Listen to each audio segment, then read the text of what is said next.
Chapter 1840. Night gradually arrived. With the arrival of the night, the nobles from the various countries of the continent began to appear one by one in the hall of the great sacrificial hall. It was different from the previous competitions. At this moment, the hall of the great sacrificial hall wasn't decorated to be as lively and solemn as a festival. Instead, it was decorated to be like a ball. On the ceiling, the chandelier made of elven or emitted a gentle light.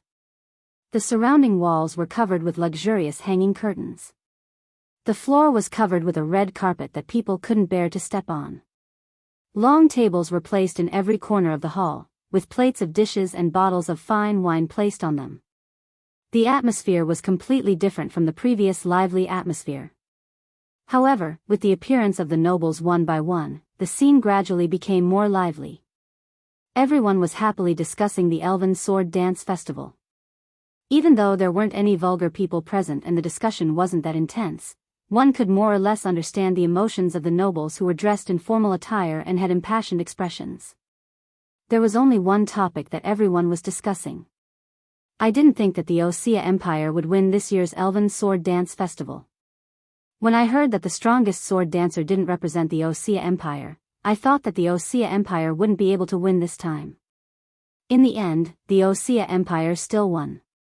Should I say, as expected of the strongest country on the continent that is on par with the Holy Taija Kingdom? Including this year's Elven Sword Dance Festival, the Elven Sword Dance Festival had been held 4 times in the past 30 years. The first time was 24 years ago and the winner was the 15-year-old Grey Vass. The second time was 15 years ago and the winner was an elven envoy from the Holy Taija Kingdom. The third time was 3 years ago and the winner was Lotus, who represented the Osea Empire. The fourth time was this year and the winners were Noah, Claire, Linley, Fayanna, and Alice. In other words, including this year's Elven Sword Dance Festival, the Osea Empire had won 3 times in the past 30 years. However, that didn't mean that the Osea Empire was amazing. What good luck, Osea Empire. Exactly. No matter if it's the strongest sword dancer or that male elf, strictly speaking, they're not from the Audiobook Empire. But both of them represented the Ordesian Empire in the Elven Sword Dance Festival and even won. If it wasn't for the Dusk Witch holding the fort, I'm afraid the kingdom of Odisha would be finished. Not to mention, the lost elf concubine of the Odisha Empire's royal family is also part of the winning team. Previously, we were abandoned by the royal family of the Odisha Empire, but this time, we won a beautiful victory. I'm afraid the royal family won't look good, right? That's why I said that the Odisha Empire was just lucky. How ironic. That was how others saw the Austrian Empire's victory. Of course, there was some jealousy in it, but the content of the topic was not without reason. No matter what, Noah and Lotus weren't from the Austro-Hungarian Empire. They were just representing the Austro-Hungarian Empire. In other words, the Austro-Hungarian Empire's 2 victories in the Elven Sword Dance Festival were only because they had external help. Moreover, it was not wrong to say that they relied on the Dusk Witch to hold the fort. After all, both Noah and Lotus had participated in the Elven Sword Dance Festival because of Grey and Vaz. If it wasn't for Grey and Vaz, Noah and Lotus wouldn't have represented the Austro-Hungarian Empire in the Elven Sword Dance Festival. On top of that, Princess Fayanna had been demoted to a lost elven concubine, and was even abandoned by the royal family. This time, Fayanna had obtained victory in the Elven Sword Dance Festival, giving the royal family of the kingdom a resounding slap in the face. In the eyes of others, the kingdom of the kingdom of the kingdom of the kingdom of the kingdom of the kingdom of the kingdom of the kingdom of the kingdom of the kingdom of the kingdom of the kingdom of the kingdom of the kingdom. Therefore, in this victory celebration, most of the guests were criticizing the Austro-Hungarian Empire. Of course, no one had any opinions about the winner. Under such circumstances, Noah and Linsley arrived at the entrance of the celebration. Ahem. Linsley coughed deliberately and casually put her hand on Noah's arm. Noah was slightly startled. He turned his head and glanced at Linsley, but he only saw Linsley looking forward as if she had done nothing. However, Noah didn't miss the blush on Linsley's pretty face. Therefore, Noah couldn't help but laugh in his heart. He brought the cute girl who was holding his arm and walked into the celebration. Their appearance immediately attracted everyone's attention. Look, the winner's team is here. That's the only male elf user on the continent? Is that the daughter of the Lorenfrost family next to him? What about the white sword user of the black and white sword users? Other than the strongest sword dancer, there's actually an elf user with such powerful sword dance skills. This is really unexpected. Should we go over and say hello? But, that's a male, although it's a little scary. Isn't his sword dance very cool? Yeah. I want to say hello to him. How should I do that? You ask me, I don't know. If I knew, I would have already gone over. The young ladies of the royal family and aristocratic families were whispering to each other. They looked at Noah with fear as usual, but there was also a longing and reverence that had not been there in the past. Just like what Carol had said. Using the same sword dance as the strongest sword dancer, Noah's status in everyone's hearts rose steadily, and he had many fans. Back then, Lotus had captured the hearts of all the elf users with her gorgeous and wonderful sword dance. Now, Noah had displayed his skills in the elf sword dance festival and even won. Naturally, those innocent ladies had a whole new level of respect for him. However, Noah did not pay attention to those ladies who were talking about him. Instead, he looked around the venue. The hall was not only filled with nobles from various countries, but also the contestants of the Elf Sword Dance Festival. Whether it was the preliminaries or the finals, all the elf users who attended the Elf Sword Dance Festival seemed to have participated in this celebration. Because, after the celebration, the Elf Sword Dance Festival would officially come to an end. Therefore, those contestants who did not attend the dance and the festival before also went on stage and would return to their countries in a few days. Among them, Noah also saw many familiar faces. However, he could not find the person he was looking for. Linley seemed to know who Noah was looking for and could not help but speak. Are you looking for Lady Lotus Asubble? Before the competition ended, Lotus said that she would temporarily stay on the floating island until Noah went to the Hall of True Sacrifice to see the Elf King. Therefore, Noah also wondered if he could see Lotus here. Unfortunately, Lotus still did not come. Lotus was not the only one who did not come. The members of the Purgatory Apostles, who represented the Alphys Empire to attend the Elf Sword Dance Festival, also did not come. As expected, those people won't come, right? Noah shrugged. Other than Lotus, almost everyone else can't be seen in the light. We have no choice but to appear. Linley pursed her lips. After a while, when the elf concubines are done with the sacrifice, we have to go to the Hall of True Sacrifice to see the Elf King. As he said that, Noah clearly felt it. Linley's hand that was still in his arm seemed to be trembling slightly. Was it nervousness? Or fear? Noah did not know. However, Noah would not be surprised. Because, next, everyone would not be meeting the Elf King who could fulfill everyone's wishes, but a group of madmen who would sooner or later destroy the world. Whether it was nervousness or fear, it was human nature. Noah could only gently hold Linley's little hand and said so. Don't worry, Isalia will be there. Even if she has lost most of her power, it should not be a problem to ensure your safety.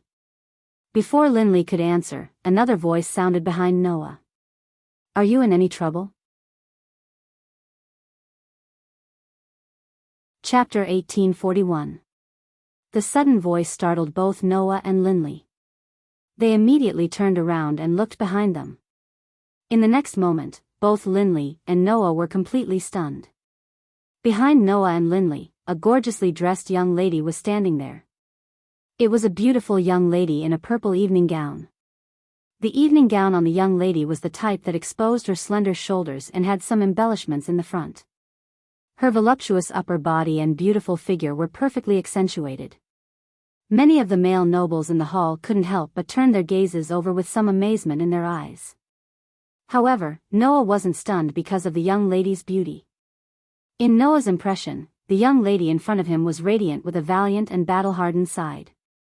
She wasn't like the refined young lady of a noble family who displayed an incomparably gentle side. The newcomer was Her Highness the Dragon Dukedom of Doragonia Leola. You. Noah said almost subconsciously. Why are you dressed like this? Is it strange for me to dress like this? Leola's beautiful pair of brows furrowed slightly. Since it's a ball, isn't it normal to wear an evening gown? That's true. Noah scratched his cheeks and laughed bitterly. It's just that I didn't expect you to wear an evening gown. I thought you would hate to dress like this. For a knight and warrior like Leola who followed her battle instincts, in Noah's opinion, even if she was allowed to wear an evening gown, she would definitely refuse to wear it with the reason of, it's inconvenient to move around and won't do any good in battle. Forget it. Therefore, Leola's valiant appearance really surprised Noah. Meanwhile, Leola's brows furrowed deeper and deeper as she spoke expressionlessly. I know that this dress doesn't suit me. It's normal for you to feel strange. No, you're mistaken. Noah expressed his thoughts frankly. It looks pretty good on you. Remember to wear it often in the future. Wah. Leola's expressionless appearance disappeared without a trace. Her beautiful face couldn't help but blush. Don't think that you can make me happy with your flowery words. I won't fall for it. Although that was what she said, Leola's behavior didn't seem like she could remain calm. Noah looked at Leola with interest, but in the next second, he suddenly felt a sharp pain in the soft flesh of his waist. Humph. Lynn Silei snorted coldly and turned her head away. Her delicate face was filled with hatred that anyone could see. Noah could only bitterly touch his soft flesh that had been pinched so hard that it hurt. Could it be that this girl also thinks that I'm just using flowery words to deceive this innocent little girl? Even the heavens could take pity on. Moreover, if he didn't say that, he would be embarrassed himself. After all, during the Elven Sword Dance Festival, Noah had taken advantage of Leola in order to obtain the magical stones on her body after the battle was decided. Therefore, he should at least say a few nice words, right? Thinking of this, Noah couldn't help but glance at Leola's ample bosom before quickly shifting his gaze away. He had to admit that this Dragon Duchess of the Dragon Duchy of Laguna was really something. How did I reach my hand out so calmly at that time? She didn't seem to be that calm. Just as Noah was bitterly touching his waist, Leola finally came to her senses. She coughed dryly and looked at Noah. I think I will remember the sword dance with you for the rest of my life. Now that you are on par with the strongest sword dancer, I don't know if I will have the chance to spar with you in the future. So, allow me to bring up an old matter. Bring up an old matter? Noah raised his brows. Are you referring to the matter we talked about previously? That's right. Leola nodded. Let me ask you one more time. Do you want to come to the Dragon Duchy of Laguna? Leola's words made Noah's expression turn strange. I am not proposing. Looking at Noah's strange expression, Leola seemed to have recalled something important. She blushed and glared at Noah. Although I can't deny that the Dragon King will let us marry in order to give birth to better offspring, it isn't absolute. There are many outstanding Magus concubines in the Dragon Duchy of Laguna. They definitely won't disappoint you. Many Magus concubines? Won't disappoint me? Noah couldn't help but ask. Why do you sound like a pimp? Pimp? Leola was slightly taken aback, and asked in confusion. What's a pimp? Noah's mouth twitched, and he sighed. No, it's nothing. I feel like you've said something rude. Leola knitted her brows again, but she didn't continue to dwell on it. Be it as a spirit envoy or as a man, in my opinion, you are extremely outstanding. Therefore, I sincerely hope that you can come to our Dragon Duchy of Laguna. If possible, I hope you can give me good news. As Leola spoke, she stared at Noah from the beginning to the end. Her attitude was still the same as before. She was very open and aboveboard, making it hard for Noah to feel disgusted by her. At that moment, Linley finally reacted to the situation.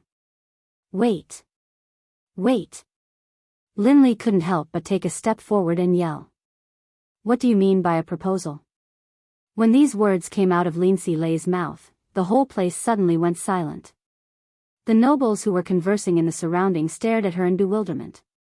After a few moments of silence, they burst into an uproar. Proposal? Is there a proposal over there? Someone is proposing to Sword Emissary by Jew of the Black and White Sword Emissaries? Could it be that young lady? Isn't that the Princess of Dragon Duchy of Laguna? The Princess of Dragon Duchy of Laguna proposed to Sword Emissary by Jew? I see. Dragon Duchy of Laguna intends to use a marriage alliance to obtain the only male spirit envoy on the continent who is on par with the strongest sword dancer. That's too cunning. Yeah. I didn't expect there to be such a method. Why don't we give it a try? Perhaps we can poach Sword Emissary by Jew. The entire ballroom instantly became noisy. In this situation, Noah felt as though he had swallowed a fly and couldn't utter a single word. Linley realized that she had messed up and covered her mouth immediately. As for Leola, who had been reduced to being the person who proposed to Noah, her pretty face alternated between green and white. In the end, it was completely replaced by a blush of red. Under the shame and anger, Leola screamed without hesitation. It's not a proposal. I'm only interested in his genes. This sentence echoed clearly in the air. The originally noisy ballroom instantly quieted down. That was because everyone was dumbfounded. Even Linley was stunned. She turned her head stiffly and looked at Noah. Genes? You guys actually have such a relationship? Noah covered his face as if he couldn't bear to look at it. He was completely speechless. Leola seemed to have realized what she had said. With a bang, her pretty face turned red as if it had exploded. In the next second, tears welled up in the corner of Leola's eyes. I'll be back. After saying this, Leola lifted her skirt as if she was running away in tears. In an instant, she disappeared without a trace. Noah subconsciously extended a hand in the direction of Leola, as if he wanted to hold her back. One of his hands was suspended in the air. He didn't know whether to raise it or put it down. In the end, he laughed as if he was torturing himself. Forget it, I didn't really plan to go to the Dragon Duchy of Doragonia to spread my genes anyway. However, it was obvious that others didn't think so. What is going on? Linley looked at Noah with tears in her eyes. Explain it to me clearly. Explain? Would that work? Looking at the strange looks and expressions of the people around him, Noah looked up at the sky and sighed. Chapter 1842. After Linley and Leola's messing around, the atmosphere in the ballroom became a little strange. When Claire, Phaeana, and Alice all dressed up and put on their gorgeous evening gowns, the strange atmosphere finally calmed down a little. However, Noah could clearly feel that the surrounding nobles were looking at him with completely different gazes. Perhaps they were inspired by Leola's marriage proposal, and the nobles from various countries had the idea of using marriage to rope in Noah. If they could rope in an elven envoy that was on par with the strongest sword dancer, it would be a great thing even for a country, let alone a noble. Moreover, Noah was a male elven envoy. He could definitely marry the outstanding witch G and give birth to even more outstanding offspring. Just this alone was enough to attract the nobles. Of course, this was also inspired by Leola's genes are important speech. Thus, Noah could only feel that the surrounding nobles, whether male or female, were looking at him with burning gazes. Those burning gazes made Noah feel goosebumps all over his body. Fortunately, because Claire, Linley, Phaeana, and Alice were by his side, the nobles didn't directly come up to propose marriage. Otherwise, Noah felt that he would definitely be like in the world of Fairy's Tale, when he solved the giant dragon's invasion and became the first of the 10 Saint Magi. Wouldn't he welcome an even more spectacular marriage proposal? Just like that, time slowly passed by. Not long after, in the depths of the great sacrificial hall, a fire began to appear around an altar that was enshrined with tributes to the Elven King. Under the illumination of the bonfire, 5 elven maidens gradually appeared and began to dance on the altar.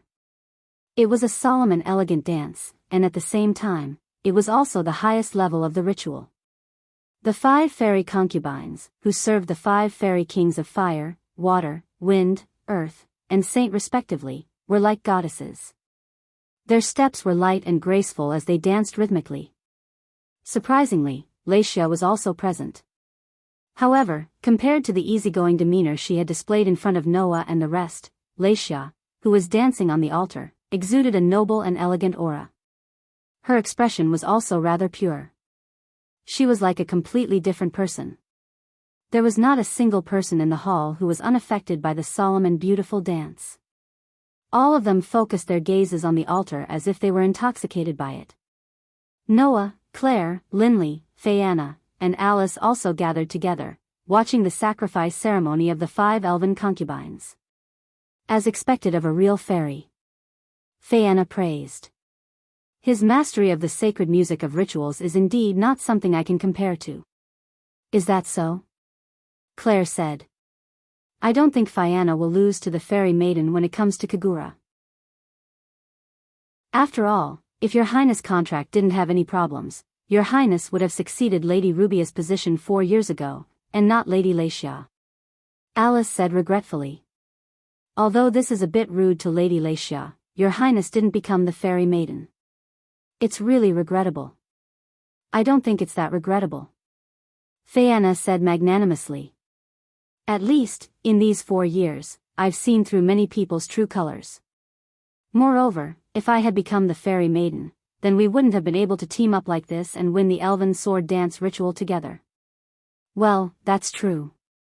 Linley combed her light golden hair that reached her waist. If it weren't for Phaeana's sacred music of rituals, we wouldn't have been able to win so many times and defeat so many opponents.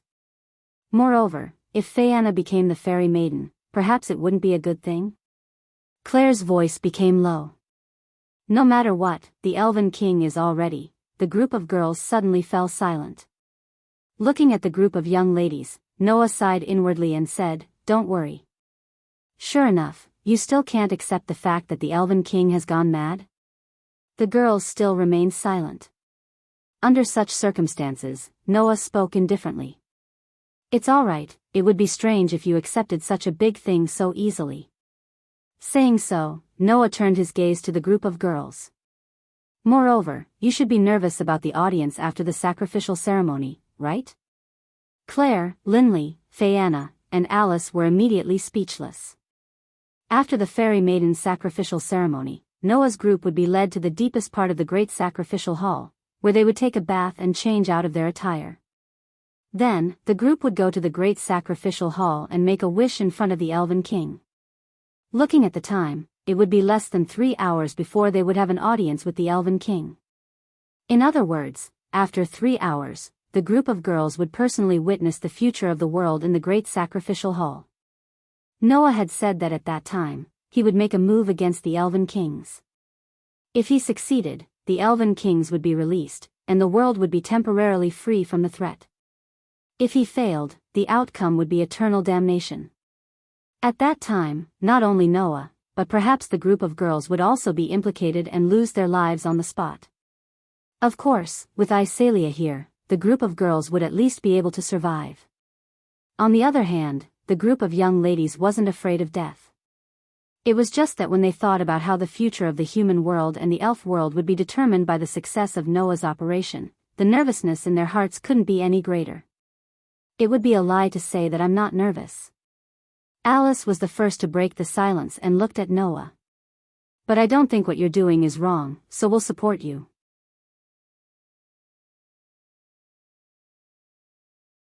Chapter 1843. This was an extremely grand yet somewhat dim hall. Pieces of elven ores hung on the walls of the hall, emitting a faint light. In the deepest part of the hall, there was a door. The door wasn't grand, but it was quite ancient and gave off a feeling of a long history. Duh. Noah stepped into the hall with powerful footsteps. After looking around, Noah's gaze fell on the door in the deepest part of the hall. Next to Noah, Claire, Linley, Phaeana, and Alice appeared one after another. Besides, just like Noah, the group of young ladies fixed their gazes on the ancient door almost immediately. Looking at the door that seemed to have been there since ancient times, Claire couldn't help but murmur. Is that the door to the Hall of True Sacrifice? At this moment, Noah and the others had changed their evening gowns into the uniforms of the Elven Academy. Meeting the Elven King was a matter of supreme honor. At least, it was definitely so for the people of this world. Originally, under such circumstances, Noah and the others wouldn't be overboard even if they wore extremely expensive and luxurious clothes. However, as the winners of the Elven Sword Dance Festival, the Elven envoys had to wear the competition's attire when meeting the Elven King.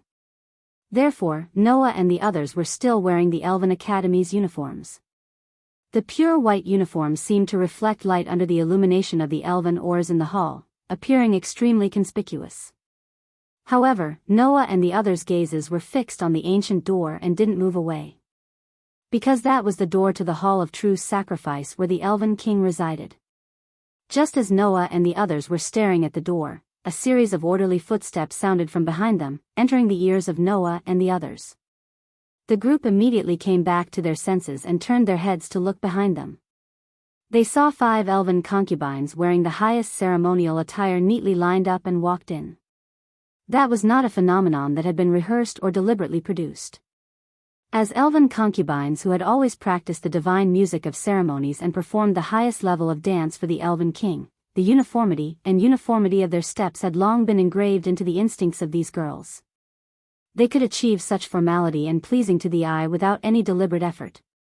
Naturally, Laetia was also present among the 5 elven maidens.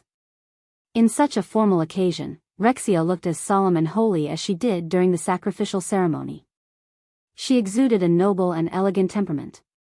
Immediately after, the 5 fairy maidens bowed to Noah and his group, who were the winners. Then, as if she was the representative, Laetia took a step forward. Laetia's gaze slowly swept over Noah's group. She smiled and said, "Everyone, it's time to meet the Elf King. Have you all decided on your wishes?" Claire, Linsley, Frianna, and Alice did not answer. Instead, they all focused their gazes on Noah. All of a sudden, the gazes of the elven concubines all gathered on Noah. Being stared at by 5 of the noblest fairy maidens in the continent, even the king of a country would be nervous, right? However, Noah acted as if he did not feel anything and nodded calmly. "We've decided on our wishes."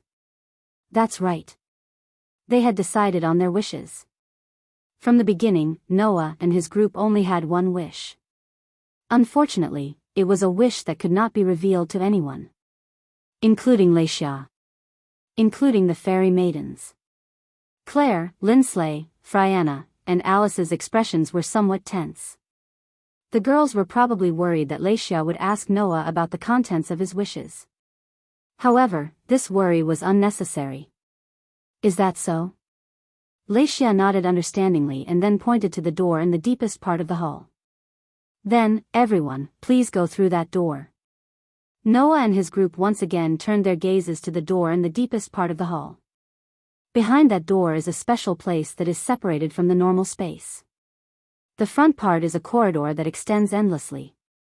Through that corridor, you will reach the Hall of True Sacrifice and meet the Elf King. Laetia explained. Along the way, there will be forks in the corridor, but please do not step into them. In the past, several winners of the Fairy Sword Dance Festival stepped into the forks and lost their way. In the end, they disappeared in the cracks of the dimension and never appeared again. Everyone, please be careful. The expressions of the group of girls became even more tense. They probably did not expect that just an audience would be life-threatening. Only Noah slightly narrowed his eyes and nodded coldly. "We understand." "That's good." Laetia seemed to feel relieved from the bottom of her heart. She smiled again and then bowed to Noah and his group. "Then, congratulations on getting your wish." Behind Laetia, the other 4 fairy concubines also bent down and bowed. Only then did Noah cast his gaze towards the group of girls and smiled slightly. "All right, let's go."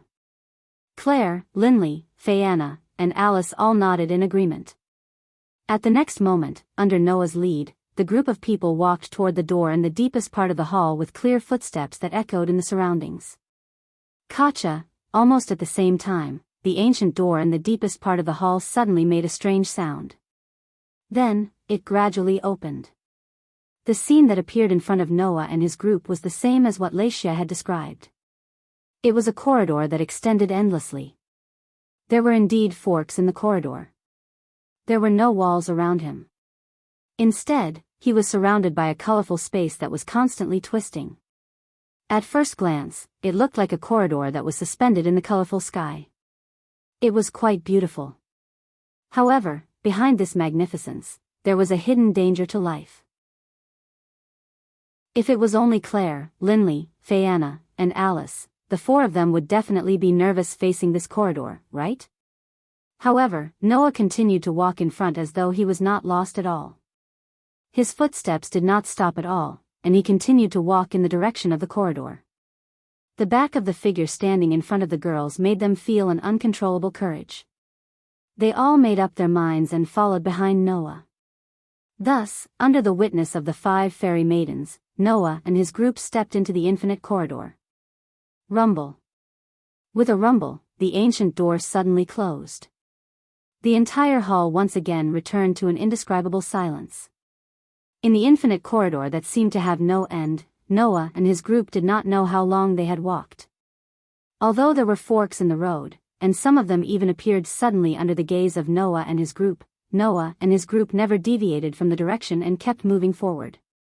In such a different space, even the sound of footsteps was not allowed, so Noah and his group walked in silence. Along the way, no one spoke. Instead, with a determined expression, under Noah's lead, they kept moving forward, forward, forward. At a certain moment, Noah stopped.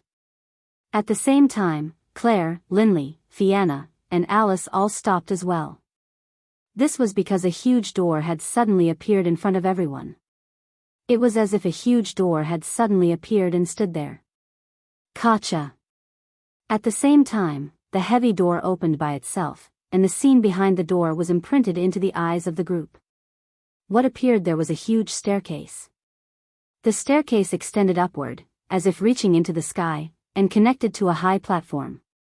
On the high platform, there were 5 jade thrones. On the thrones, balls of shining light seemed to be suspended there, emitting a dazzling strong light.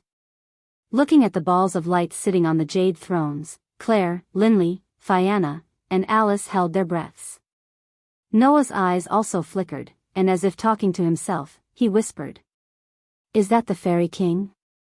Yes. That was the Fairy King. He governed the elements of the world. He stood at the top of the world. He controlled the hegemony of the world. Like a god, he was revered by all the lives in the human world and the elemental world. Chapter 1844. Clank. Dazzling light shone from the balls of light hovering above the jade thrones, illuminating the entire hall of true sacrifice. That light was like the most dazzling color in the world, reverberating non-stop. How many people would believe such a dazzling light? In that dazzling light, there was endless darkness and endless madness hidden within. In the next second, a grand and solemn voice resounded in the entire hall of true sacrifice. "Your sword dance is truly spectacular. We can grant your wish through a miracle to repay your sword dance. What request do you have for us?" That voice seemed to be able to shake the space. The voice carried unparalleled godly might and reverberated in the huge hall of true sacrifice. The moment this voice sounded, Claire, Linley, Fianna, and Alice all trembled. It was as if an instinct from the deepest part of their bodies was glowing, making the girls all want to kneel down.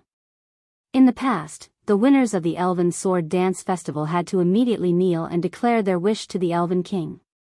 Then, that wish would be fulfilled under the execution of Miracle's system. However, just as Claire, Linley, Fianna, and Alice were about to kneel, Noah lifted his foot and walked forward without any reason. Noah. Noah. The girls' hearts all trembled. Because Noah didn't kneel and walked forward as if ignoring the Elven King's voice, it was an absolute blasphemy. And the Elven King seemed to think so too. Hum. The entire space of the Hall of Sacrifice suddenly trembled. An extremely terrifying pressure filled the air, spreading in all directions. Among the balls of light hovering above the jade thrones, there were 3 balls of light that emitted a shocking godly might. That shocking pressure and divine might made the hearts of the 4 girls, Claire, Linley, Fianna, and Alice, shrink.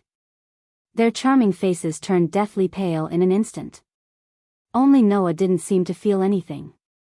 His dark and deep eyes stared at the balls of light on the jade thrones, and fixed his gaze on the 3 balls of light that emitted a shocking pressure.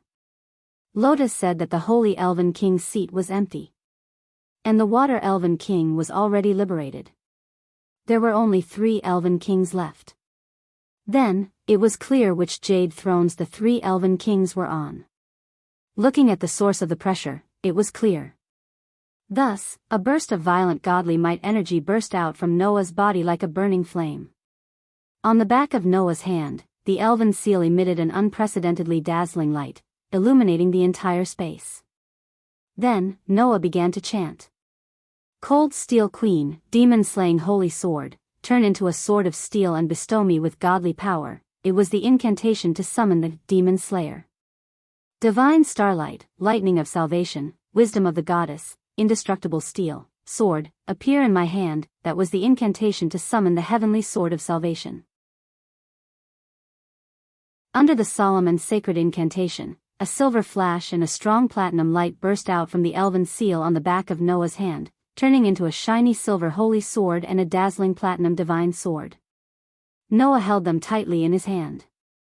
Shocking godly might energy poured into the holy sword and divine sword, making the silver light and platinum light look like 2 small suns, emitting extremely dazzling light.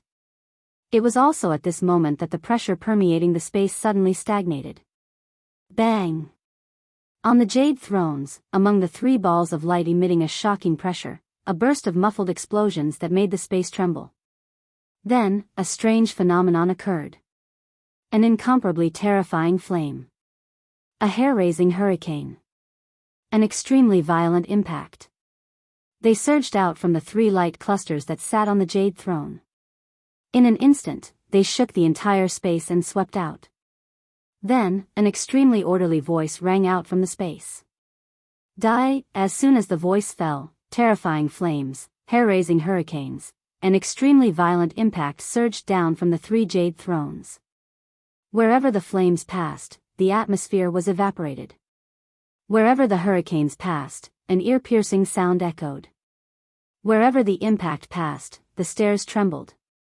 The highest level of power of the 3 attributes of fire, wind, and earth turned into a torturous torment that took away a person's life. Like a monstrous wave of flames, hurricanes, and impact, it surged down from above. That power was definitely not something that a human could resist.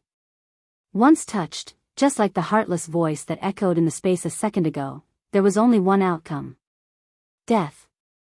Unfortunately, when faced with the shocking waves of fire, wind, and impact that were like monstrous waves, Noah's footsteps continued to move forward without stopping for a single moment. Only a voice slowly sounded from Noah's body. Avesta, activate. Dazzling starlight gradually emerged from Noah's body. At this moment, in the depths of Noah's heart, the cosmic sea, which no longer had the stone plate that represented authority and sovereignty, began to riot. Counteracted in turn. Simulated star map, another cosmology. The emerging starlight turned into an extremely terrifying power and shook Noah's body. Avesta. It could imitate the enemy's cosmology. Except for the human's cosmology, the power of other existences could be imitated and integrated into one's own simulated star map, another cosmology. This simulated star map, another cosmology, which could not be used in the world of fairy's tale, was now finally used by Noah. At this moment, under the power of the simulated star map, another cosmology, the power of the 3 elf kings of fire, wind, and earth all turned into waves of fluctuations and poured into Noah's body. Noah's aura suddenly rose steadily and climbed to the top, easily surpassing the elf kings. If it was said that the elven king was like a god, and his level in the box could be listed in the 4 digits, then with the power of the 3 elven kings, Noah's power had risen to an extremely terrifying level. Faintly, it had already reached the 3 digits, and the trend of breaking through the 4 digits. The astonishing power fluctuations caused the raging flames, wind, and impact from the jade throne to stagnate, as if they were stirred up by an invisible big hand. Bang! In the muffled sound of an explosion, Noah fiercely stomped on the ground, creating a shock wave. Under the situation where the ground was crushed, he turned into a streak of light and violently rushed up. In the next instant, the streak of light violently collided with the raging flames, wind, and impact waves. Poochie! Accompanied by the sound of tearing silk, the streak of light that soared into the sky was like a sharp knife, fiercely tearing apart the terrifying raging flames, the hair-raising wind, and the extremely violent impact waves formed by the 3 huge waves. Noah, who had turned into a streak of light, faced the raging flames, wind, and impact waves head-on. Finally, he broke through the 3 terrifying forces and violently shot to the front of the high platform. Absolute sword skill. Form breaker ardent flower spiral sword dance 72 consecutive strikes. That was the highest number of consecutive strikes that Noah could display at the moment. Wang! The demon slayer and heavenly sword elven magic equipment glowed brightly like never before. The silver holy sword and the platinum heavenly sword turned into a torrential storm of slashes. Like a continuous sword formation formed by streaks of sword light, it instantly enveloped the 3 balls of light that were emitting a terrifying aura. Poochie poochie poochie. The slashes that turned into sword light swept past the balls of light one by one, and in the midst of the tearing sound, the balls of light were slashed apart one by one. Bang! Suddenly, the balls of light exploded one after another. Chapter 1845. Bang! In an extremely uniform muffled explosion, the light balls sitting on the jade throne all exploded like fireworks, turning into bursts of light particles and dissipating in the air. Under the combo storm of Demon Slayer and Heavenly Sword of Salvation, even the elf kings were cut open alive. As the light balls exploded one by one, they disappeared one after another. Noah could clearly feel that his combo all hit the target, and each hit the elf kings hidden under the light balls. In other words, Noah had successfully liberated the remaining fire elf kings, wind elf kings, and earth elf kings. Almost at the same time, the powerful force surging in Noah's body began to dissipate little by little. The power from the 3 elf kings all dissipated one by one because the target of their imitation disappeared. The starlight surging on the surface of Noah's body dimmed little by little. In the depths of Noah's heart, the cosmic sea that represented another cosmology also calmed down little by little, restoring its original vastness and tranquility. This phenomenon told Noah. The elf kings were indeed all liberated. At that moment, Noah tapped the ground with the tip of his foot and retreated rapidly like a phantom. In an instant, he swept down the long flight of stairs and returned to the side of the group of girls. Only then did Claire, Linsley, Fayanna, and Alice react. Success, success. Linsley couldn't help but cheer. The elf kings are all liberated. Claire, Linsley, and Alice also looked surprised and couldn't help but run toward Noah. Although it was extremely unbelievable that Noah actually defeated the joint attack of the 3 elf kings in an instant, at this moment, the joy of the result temporarily overshadowed the shock, causing the girls to cheer. However, Noah felt that something was wrong. Thus, Noah yelled at the group of girls without even turning his head. "Don't come over." Claire, Linsley, Fayanna, and Alice suddenly stopped in their tracks, and the joy on their faces also froze. Noah raised his eyes and stared at the 5 empty jade thrones above. His dark and deep eyes gradually condensed. An indescribable heavy atmosphere began to spread in the air. The entire space returned to a state of silence, giving people an extremely oppressive feeling. Then, in Noah's heart, Aster and Athena's voices sounded at the same time. "Master! Be careful. Something is coming." The moment Aster and Athena's voices sounded, Noah's pupils also suddenly shrank. The next moment, the jade thrones in the deepest part of the hall of sacrifice suddenly trembled. Hum. Accompanied by trembling sounds that sounded like mournful wails, existences that did not belong to this world surged out from the jade thrones. Seeing this scene, Noah's eyes condensed again. Claire, Lindsley, Fayanna, and Alice looked at the things gushing out from the jade thrones. They all trembled, and their expressions changed drastically. What gushed out from the jade thrones was dense darkness. It didn't refer to the pure darkness, but it was like a turbid current that could engulf people. It emitted an ominous, evil, decaying, and terrifying aura. The darkness was like pitch-black magma, turning into turbid currents that continuously gushed out from the jade thrones, forming a wave that flowed down the stairs. That scene was like a pitch-black mudslide rushing down, making one's hair stand on end. Feeling the ominous, evil, decaying, terrifying, and even curse-like aura contained in the dark turbid current, Claire, Lindsley, Fayanna, and Alice's pretty faces turned pale, and their bodies uncontrollably retreated. What? What is that? Fayanna couldn't help but let out a sorrowful cry. What?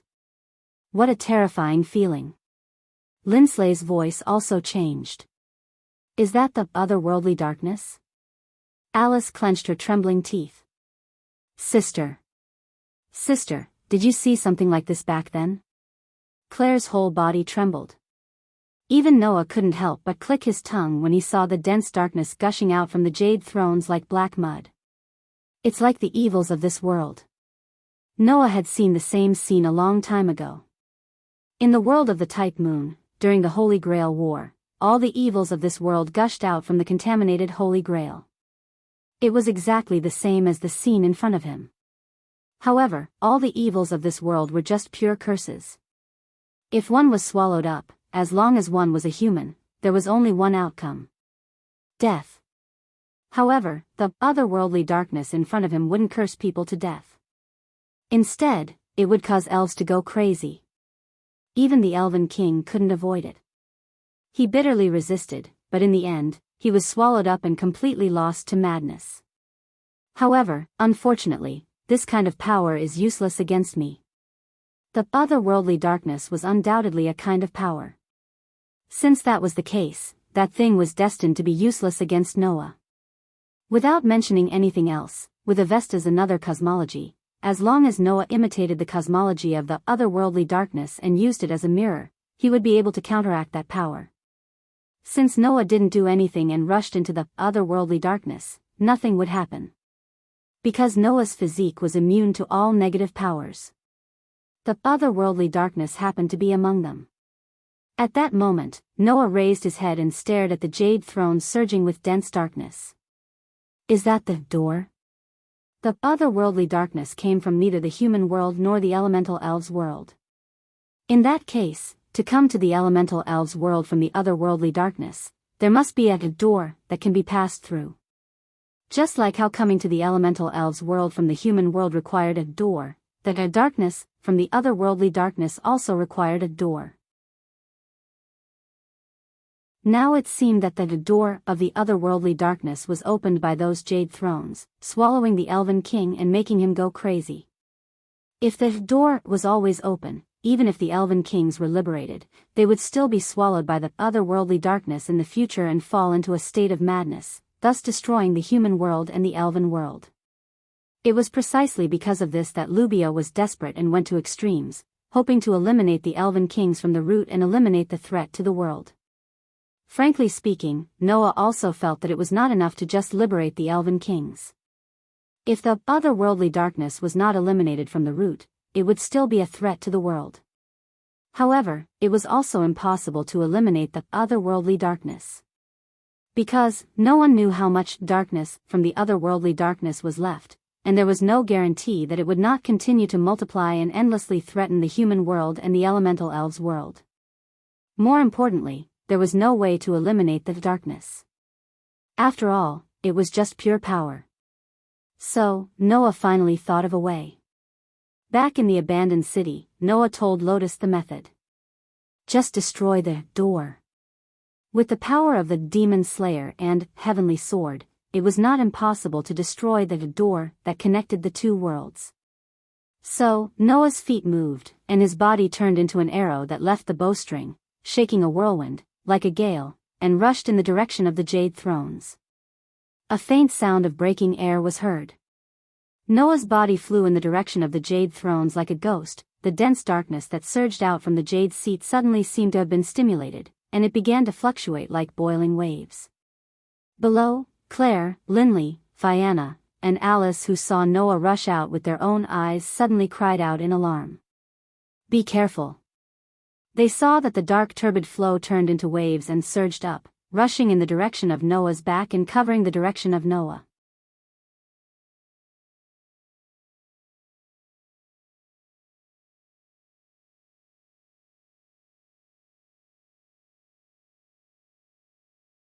Noah said to the group of girls without turning his head as he stared at the thick darkness that was surging towards him.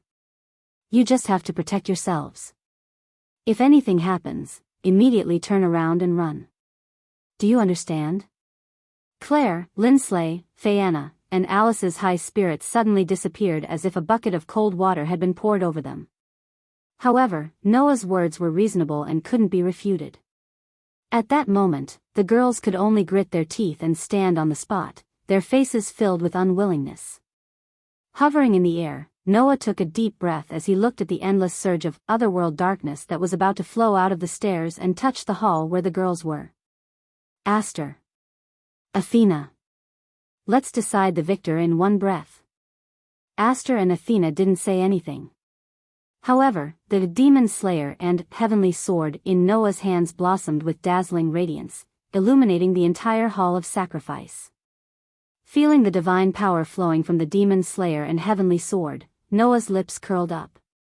Immediately, Noah's figure shot up like a meteor, rushing toward the jade seats on the high platform. Wang! The dense darkness, which was like black lava, immediately began to rage. Just like before, it surged and set off waves after waves of black waves that surged towards Noah, who was flying over in an imposing manner. Looking at the thick darkness surging toward him like a monstrous wave, Noah didn't reduce his speed, but instead flew higher and higher. Avesta, activate. Counteracted in turn. Simulating another cosmology. Dazzling starlight burst out from Noah's body, mixed with silver and platinum flashes, shining brightly. Chapter 1847. Clang. Deep and dazzling starlight suddenly flashed in the space of the Hall of Sacrifice. For a moment, it dyed the incomparably thick darkness into a dazzling starlight. Noah's whole body seemed to be surrounded by stars, and his whole body was shrouded in a dazzling light like the Milky Way. That radiance even overshadowed the radiance of the demon slayer and the heavenly sword. Carrying the starlight all over his body, Noah was like a bolt of lightning. He did not dodge or evade. Instead, he directly charged toward the dense tide of darkness that was surging toward him. Wang! When Noah, who soared into the sky like a meteor, rushed straight into the thick darkness that surged over, the sea of darkness that flowed down the stairs like pitch-black magma suddenly trembled. Immediately, Claire, Linley, Fianna, and Alice all saw it. Following Noah's rush, the thick darkness that forced Noah to retreat suddenly seemed to disappear and completely dissipated. Wang wang wang wang. In the trembling sound, the thick darkness that came into contact with Noah's starlight was dispelled one by one. At this moment, the another cosmology called Avesta didn't superimpose the thick darkness power on Noah's body. Instead, it turned into a mirror and completely cancelled out the otherworldly darkness that came into contact with Noah.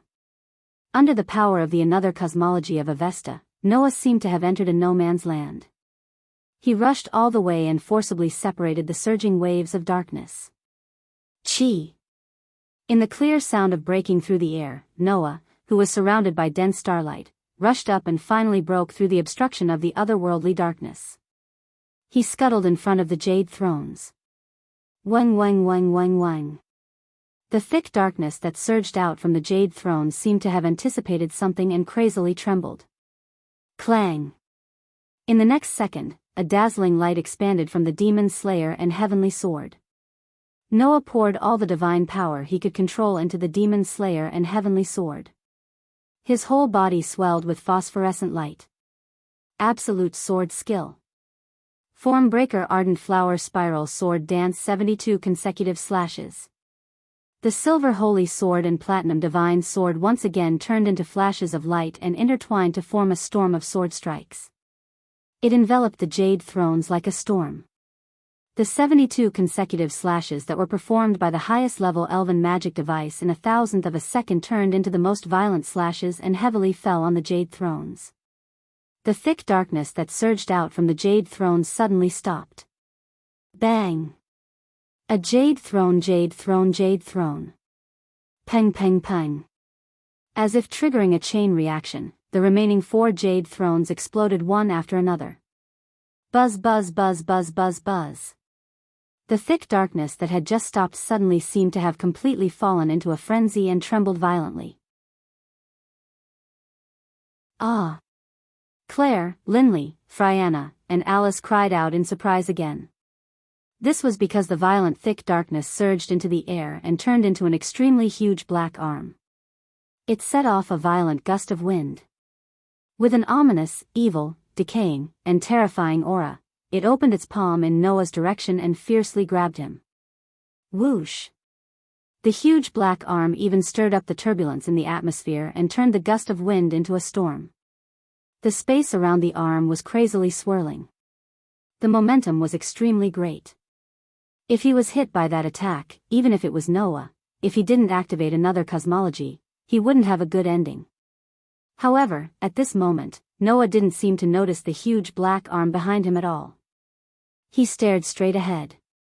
At this moment, Noah saw it. On the jade thrones where the elf kings originally sat, a vortex like a black hole was slowly rotating, emitting a terrifying aura.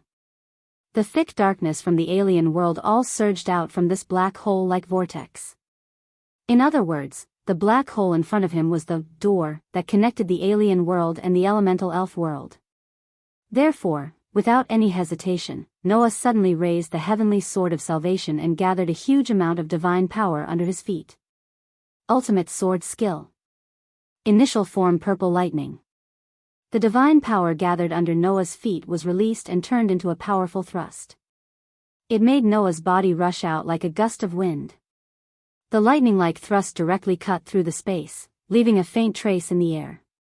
Immediately, the heavenly sword of salvation, which was shining with a dazzling platinum light, was like a thunderbolt, ruthlessly piercing into the black hole-like vortex. Poochie! A tearing sound, as if it had pierced through a human body, resounded. Wang! The thick darkness that surged out from the black hole-like vortex suddenly trembled. Disappear for me! Noah shouted in a low voice. Light of salvation. Full release. The platinum sword that pierced into the black hole-like vortex suddenly bloomed with a brilliant light. The light was like a tide, surging out and covering the black hole-like vortex, covering Noah's body, and at the same time, also covering the huge black hand that suddenly stretched out from behind Noah. In the end, the platinum light even covered the entire Hall of Sacrifice, bathing the Hall of Sacrifice in the light of the sword. The group of girls let out sorrowful cries one after another, and then they were also covered by the platinum light.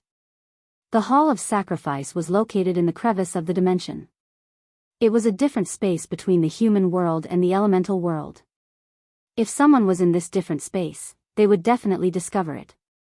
In the Hall of Sacrifice, which was suspended in the air, flashes of light began to leak out. Immediately, under the power of the flashes, the Hall of Sacrifice began to collapse, disintegrate, and collapse. Pieces of debris and rubble fell to the ground due to gravity. Until they disappeared in the crevice of the dimension, completely disappearing. Not far from the floating island of the Holy Region, an airship was drifting aimlessly, slowly moving along with the wind. Above the airship, a magic square suddenly flashed without any warning, like a door that was forcefully opened. Ah ah ah ah ah ah. In the screams, Noah, Claire, Lindsly, Viviana, and Alice all appeared from the magic square and fell down. Because they were not very high from the airship, even Noah didn't have time to react, and they all fell onto the deck of the airship. Ah! Ouch! It hurts. The group of girls smashed their butts on the wooden deck, and it was so painful that they almost burst into tears. Only Noah adjusted his body in time and landed on the deck in a crouching position. Right at this moment, a rather cold voice sounded. It seems that the inspiration I received was correct. Hearing this voice, Noah and the others raised their heads subconsciously and looked forward.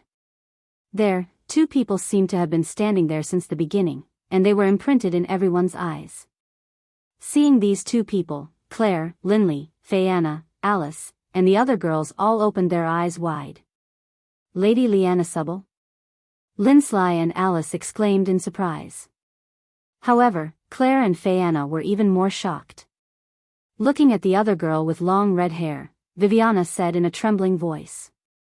Lady Rubia. Claire's expression changed drastically, and she murmured in a daze. Sister.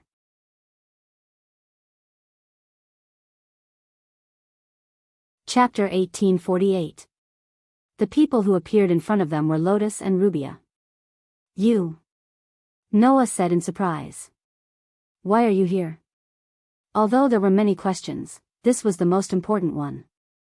This was because Noah, Claire, Linley, Fayanna, and Alice had no idea why they were suddenly teleported out of the Hall of Sacrifice, let alone the others. Judging from Rubia's words, this elf of calamity seemed to have been here all along, waiting for Noah and the others to appear. How did Rubia know that Noah and the others would appear here? It was as if she knew beforehand that Noah and the others would be teleported here. In fact, Rubia did know beforehand that Noah and the others would be teleported here. Although it's a bit ironic for me to say this, I'm still an elf who once served the Elf King, Rubia said calmly. After you entered the Hall of Sacrifice, I received some inspiration and knew that a door to the Hall of Sacrifice would open in this place, so I waited here. I was also found by Rubia after that, Lotus replied. Because she detected that a door to the Hall of Sacrifice was about to open, Rubia was worried that the otherworld darkness would flow out from there. In order to increase her combat power, Rubia took the initiative to find me. Not only Lotus, Rubia also found Lily and Mauya. The two girls seemed to be on this airship as well. However, Lily was controlling the airship, and Mauya seemed to have developed some fear of Noah ever since she was defeated by Noah in the Elven Sword Dance. She hid in the cabin, unwilling to come out. As for Sarah, the witch who attacked Lotus, she naturally couldn't stay here any longer. She had already fled back to the Alpha Empire. Therefore, there were only 4 people on this airship: Lotus, Rubia, Mauya, and Lily. But Noah frowned slightly. Why were we suddenly teleported here? As soon as this voice fell, a young and clear voice followed. Because the Hall of Sacrifice collapsed at the last moment. If you continue to stay there, you would definitely fall into the crack of the dimension. That's why I opened the door and teleported all of you out. As this voice rang out, a petite figure slowly appeared in everyone's field of vision. Looking at the petite girl, Claire, Linley, Fayanna, and Alice all knelt down. Even Lotus half knelt down. Lady Isalia. It was the Water Elf Queen, Isalia Shiva. It's really very lucky to be able to make it in time. Isalia first glanced at Lubia, who was staring at her, then she turned her head and looked at Noah. Noah Doria, thank you for freeing all the Elf Kings and destroying the door of the other world, preventing the Elf Kings from being devoured again. It wouldn't be an exaggeration to say that you've saved us, the human world, and the elf world. Hearing this, Lubia took a step forward. She didn't have the slightest respect for the Elf King and directly said. In other words, the Elf Kings have all been successfully freed, and even the door of the other world has been destroyed? That's right. Isalia nodded heavily. Although the Hall of Sacrifice was also destroyed, it couldn't be better to be able to solve the problem under such circumstances. Hearing this, the girls couldn't help but be overjoyed. Even Lotus showed a trace of joy. Only Lubia said with a cold attitude. Even if the door connecting the other world to the Hall of Sacrifice has been destroyed, there's no guarantee that there won't be a second door between the human world and the elf world, or even a third door. This way, it's only a temporary solution to the problem. No, you're wrong. Noah shook his head and said so. Even if there are still doors between the human world and the elf world, it's only a slight threat at best. It won't cause a world-class crisis, right? After all, the elf kings have been completely freed, and the door that directly leads to our location has been destroyed. Even if there are still doors in other places, if they can't reach us, then they won't be able to corrode our personality. Isalia added. Back then, the otherworld's door opened in the Hall of Sacrifice without our elf king noticing, and it appeared right under our jade throne. The darkness that came from the otherworld directly swallowed us, who were defenseless, and polluted our minds. This time, I'll rebuild the Hall of Sacrifice and cut off the connection between the Hall of Sacrifice and other dimensions, completely eliminating the appearance of doors. Isalia said solemnly. This way, without the Elf King's permission, there won't be any entrance to the Hall of Sacrifice. In other words, the darkness of the other world could no longer threaten the Elf King. And as long as nothing happened to the Elf King, even if the darkness of the other world appeared again, it wouldn't be able to threaten the human world and the elf world. The elf kings who were on guard would never let the darkness of the other world take advantage of them again. This was what Isalia wanted to express. Unfortunately, only the elf king and the world will be saved. As long as the door to the other world still exists, the elves and humans may still be threatened. Rubia said coldly. My campaign is still not over. After leaving this sentence, Rubia turned around and walked towards the cabin without paying attention to the situation here. Sister. Claire couldn't help but call out softly. Rubia's footsteps paused without leaving a trace. Then, as if she didn't hear anything, she continued to walk forward. Looking at Rubia's back, Claire opened her mouth slightly, but in the end, she lowered her head and fell into silence. However, at this time, Fianna held Claire's hand. Let's go after her. Fianna smiled sweetly. I also have a lot of things that I want to ask Lady Rubia. After all, just like how Fianna and Lacia had a good relationship before Rubia's betrayal, Fianna also had a good relationship with Rubia. Presumably, this disappointed elf concubine had a lot to say to Rubia, right? Hearing Fianna's words, Claire plucked up her courage and nodded heavily. Then, Claire and Fianna both chased after Rubia and jogged over. Seeing this scene, everyone tacitly chose to stay where they were. At this time, Linley also plucked up her courage, stepped forward, and asked Isalia. Isalia, Sama, about my sister, don't worry, I didn't forget about this matter. Isalia looked at Linley. Now that the threat of the darkness of the other world no longer exists, we elf kings are also liberated. Once I return to my original body, I will naturally remove the curse I seal on your sister. I believe that soon, you should be able to see your sister again. Linley's pretty face was suddenly filled with surprise, and her eyes even turned slightly red. In response, Noah just smiled and patted Linley's shoulder. See? Didn't your wish come true? Linley nodded repeatedly, then turned around and hugged Noah. Noah was stunned. Alice's pretty face blushed. Linley just hugged Noah tightly and whispered. Thank you. Noah only reacted when he heard this sentence clearly. He couldn't help but laugh. He reached out and hugged Lynn Silei. Linley's pretty face also blushed. However, this rich young lady didn't leave Noah's side. Instead, she still hugged Noah tightly, as if she wanted to vent her inner feelings, and didn't let go for a long time. On the side, although Alice's face was red, she didn't yell like before. She probably understood Linley's current feelings. As for Lotus and Isalia, they merely watched this scene with protective gazes, and they couldn't help but smile. Under such a warm atmosphere, the airship floating in the air began to move, and slowly sailed into the distance. The night began to fade. Dawn gradually arrived. On the other side of the sky, the sun gradually rose from the direction of the airship. It was like the light of the future.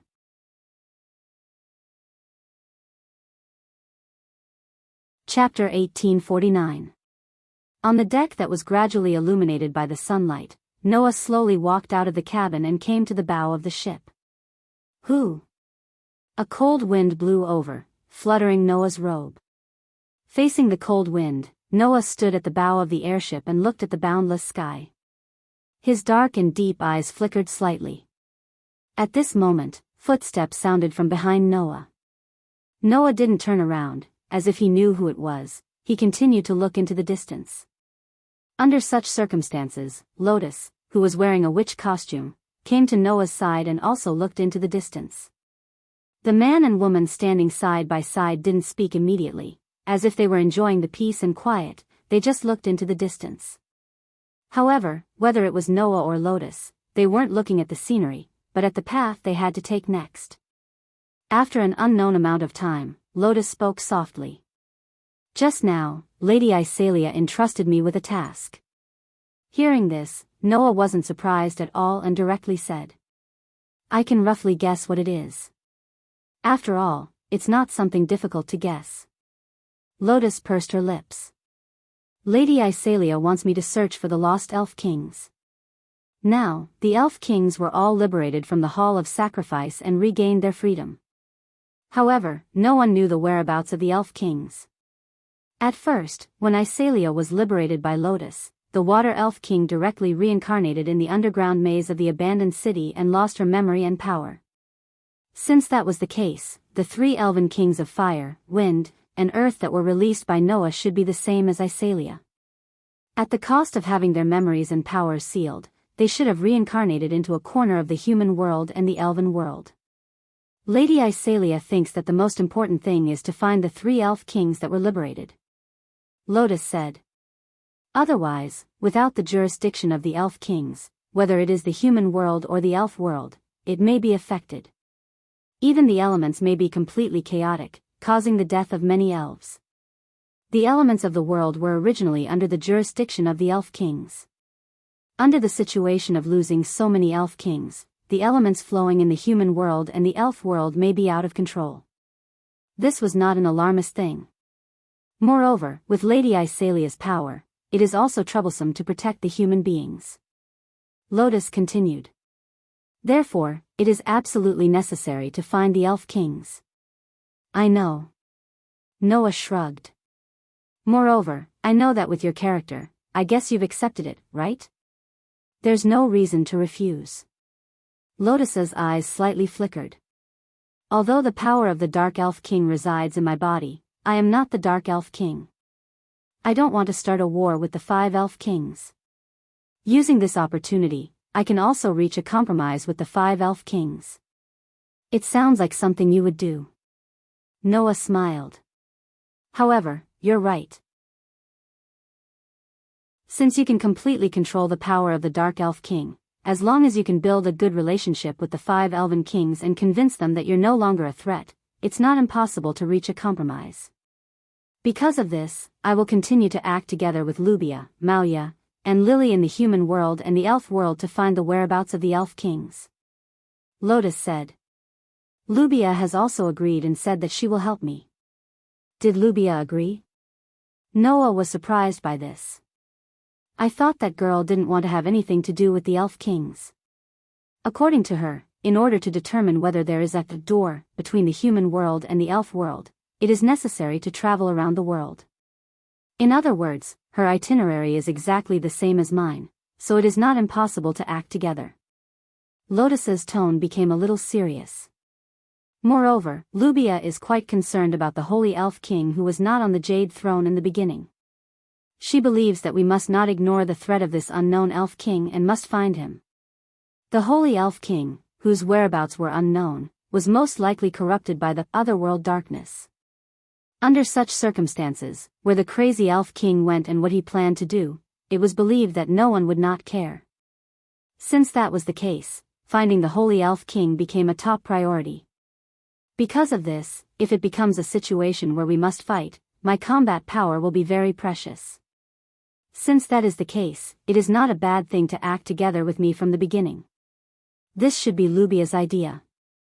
Lotus glanced at Noah. Originally, Lubia seemed to want to invite you, but she probably guessed that you would refuse, so she gave up. I have done what I can do. Noah curled his lips and smiled. I'll leave the rest up to you. At first, when Noah came to this world, he only wanted to end things with Lotus and clean up the mess caused by the world fragment. However, it suddenly involved the otherworld darkness. Of course, Noah would not leave the people of this world in the lurch. Therefore, Noah won the Elven Sword Dance Festival and went to the Hall of True Sacrifice to free the Elf King, destroy the door of the otherworld, and eliminate the existence that was a threat to this world. In addition, the matter with Lotus had been resolved. Noah believed that even if he was not involved in the following matters, it would not matter. Even if the door still existed between the human realm and the elven realm, it was no longer a threat to the Elf King.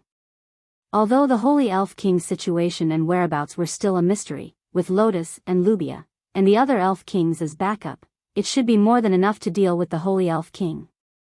Although nothing was absolute, Noah had already done what he could. After all, this world was not Noah's territory. It was impossible for Noah to protect the world forever. So, it was enough for him to do this. The following matters would be solved by the natives of this world. Both Lotus and Lubia had the ability to do so. Therefore, Noah had nothing to worry about. Iselia should have seen that I was planning to leave, so she did not ask me to find the Elf Kings, right? Noah sighed. Whether it's Iselia or Lubia, you can't underestimate them. I feel the same. Lotus could not help but smile, and then she was silent for a while. Are you really planning to leave? Do you think I'm lying? Noah said helplessly. I also have my own things to do. Really? Lotus was silent for a while, then she reached out and pressed her hand on her heart. Is it related to the thing in my heart? Something like that? Noah nodded. Just like you have the power of the Dark Elf King and have your own mission, I also have things to do. Before that, I can't have any regrets. That's true. Lotus sighed.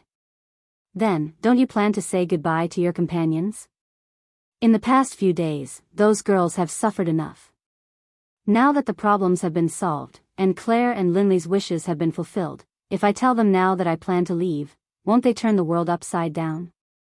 Noah spread out his hands. Let them continue to be happy. In other words, you plan to leave without saying goodbye? Lotus could not help but ask. Isn't that good? Can't you just help me pass on the message? Noah said irresponsibly. Help me tell those girls that I'm leaving temporarily. If fate wills it, we'll meet again. Also, tell Linley not to forget to arrange Myra's affairs and help me take care of her. Noah suddenly smiled. Tell Linley that when I come back, if I find out that Mira is not doing well, I'll make her but bleed. After saying this, Noah laughed, and under Lotus's stunned gaze, he jumped out of the airship. Only then did Lotus react. She hurriedly stepped forward and watched Noah's figure gradually disappear into the sea of clouds. For a long time, she did not speak. After a while, Lotus said helplessly and amusedly. What an incredible person. Perhaps there will be all kinds of big and small problems in the future. However, there will always be someone who can solve these problems. Without Noah, the world is still spinning.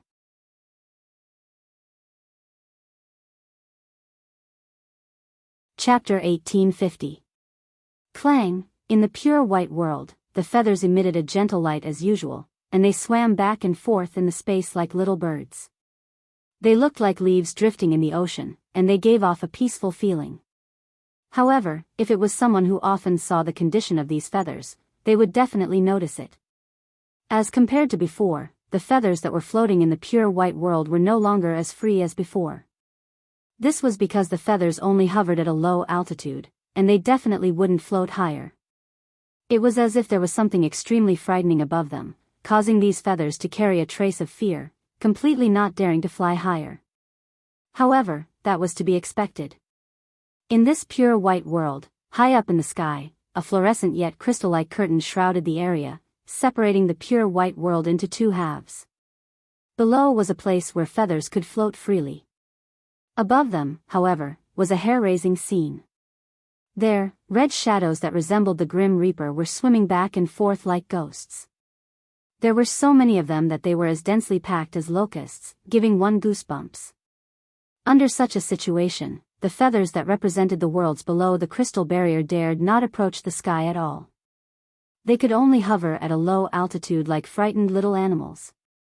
Apart from that, there was another scene at a low altitude in the pure white world. An outline with 10 patterns connected to it, and a sun was imprinted in the center. There were 24 engravings on the sun, and it was a stone plate that was suspended in midair. Around the stone plate, there were strange and incomprehensible words that were rotating slowly. On both sides of the stone plate, there were 2 petite young ladies with their eyes closed. It was as if they were controlling a sparkling and translucent crystal, causing it to release bursts of white mist that fused into the stone plate bit by bit. Buzz, the sparkling and translucent crystal floated in front of the stone plate. As it spun, it released bursts of white mist that fused into the strange stone plate. The white mist first enveloped the strange stone plate, then slowly seeped into the stone plate as if it was pouring into it. As the white mist fused into the stone plate changed bit by bit. In terms of appearance, it was the change in color. The stone plate that was originally as dazzling as gold slowly turned into a pure white color under the fusion of the white mist. Although it wasn't as dazzling as before, it gave people a feeling of restraint. As for the strange and incomprehensible words that were revolving around the stone plate, they were also turning white bit by bit, as if they were gradually fusing with the surrounding pure white world, making it difficult for people to notice. However, this also proved that under the control of Gaia and Alea, Noah's power was indeed transforming bit by bit. Noah, who had returned to the world, looked at this scene. He then looked at the crystal barrier that was blocking the red shadows and couldn't help but sigh. It's still not good. Although there had been some progress compared to the beginning, in terms of Noah's authority and sovereignty, the pure white color only occupied less than a quarter of the area. Even the strange and incomprehensible words around the stone plate only had a quarter of it turned white, while the rest was still the original color. Seeing this, how could Noah not understand? His power, sovereignty, and ability had only reached a quarter of the upgrade. He estimated that when the stone plate and words turned white, Noah's power, sovereignty, and ability could be considered to have been successfully upgraded. At that time, Noah would have the power to rival the world level and become the strongest existence. Are there still more than 3/4? Noah's murmur made Gaia and Alea's eyelids tremble, and they immediately opened their eyes. Seeing this scene, Noah's spirit was shaken as he quickly went forward. You're awake? Hearing this, Gaia and Alea were slightly startled as they looked at each other. Following which, not mentioning Alea, Gaia burst out laughing. What do you mean we're awake? Little Noah? Gaia said in a mocking manner. We've been awake the whole time. Don't tell me you thought we were asleep. Noah awkwardly scratched his face. No, it's just that you've been doing your homework all this time. I thought you wouldn't open your eyes before completing the mission. We were just concentrating, Alea said expressionlessly. Although it's not difficult to help you upgrade your power, it's very difficult to control the center of the space between worlds to release the imaginative power. It requires all of your focus. After all, we're only the will of the planet and the will of humans. We can't represent the world itself, Gaia sighed. So, when we were chosen by the world as your guide, we were the ones who were extremely surprised. Moreover, we're only relying on the imaginative power to temporarily stay in the space between worlds. Originally, with our power and existence, we definitely wouldn't be able to enter here, Alea continued Gaia's words. To be able to control the center of the space between worlds like this is an extremely honorable thing for us. Is that so? Noah bitterly smiled. Then you've been concentrating on your homework. Don't you plan to rest? We have restraining powers. There's no such thing as fatigue, Gaia said, not knowing whether to laugh or cry. Little Noah, you don't have to worry about us. Yes, Alea nodded. You should take advantage of the time when your power is still being upgraded to do what you want to do. From Gaia and Alea's words and sentences, Noah could hear a kind of doting and thinking for him.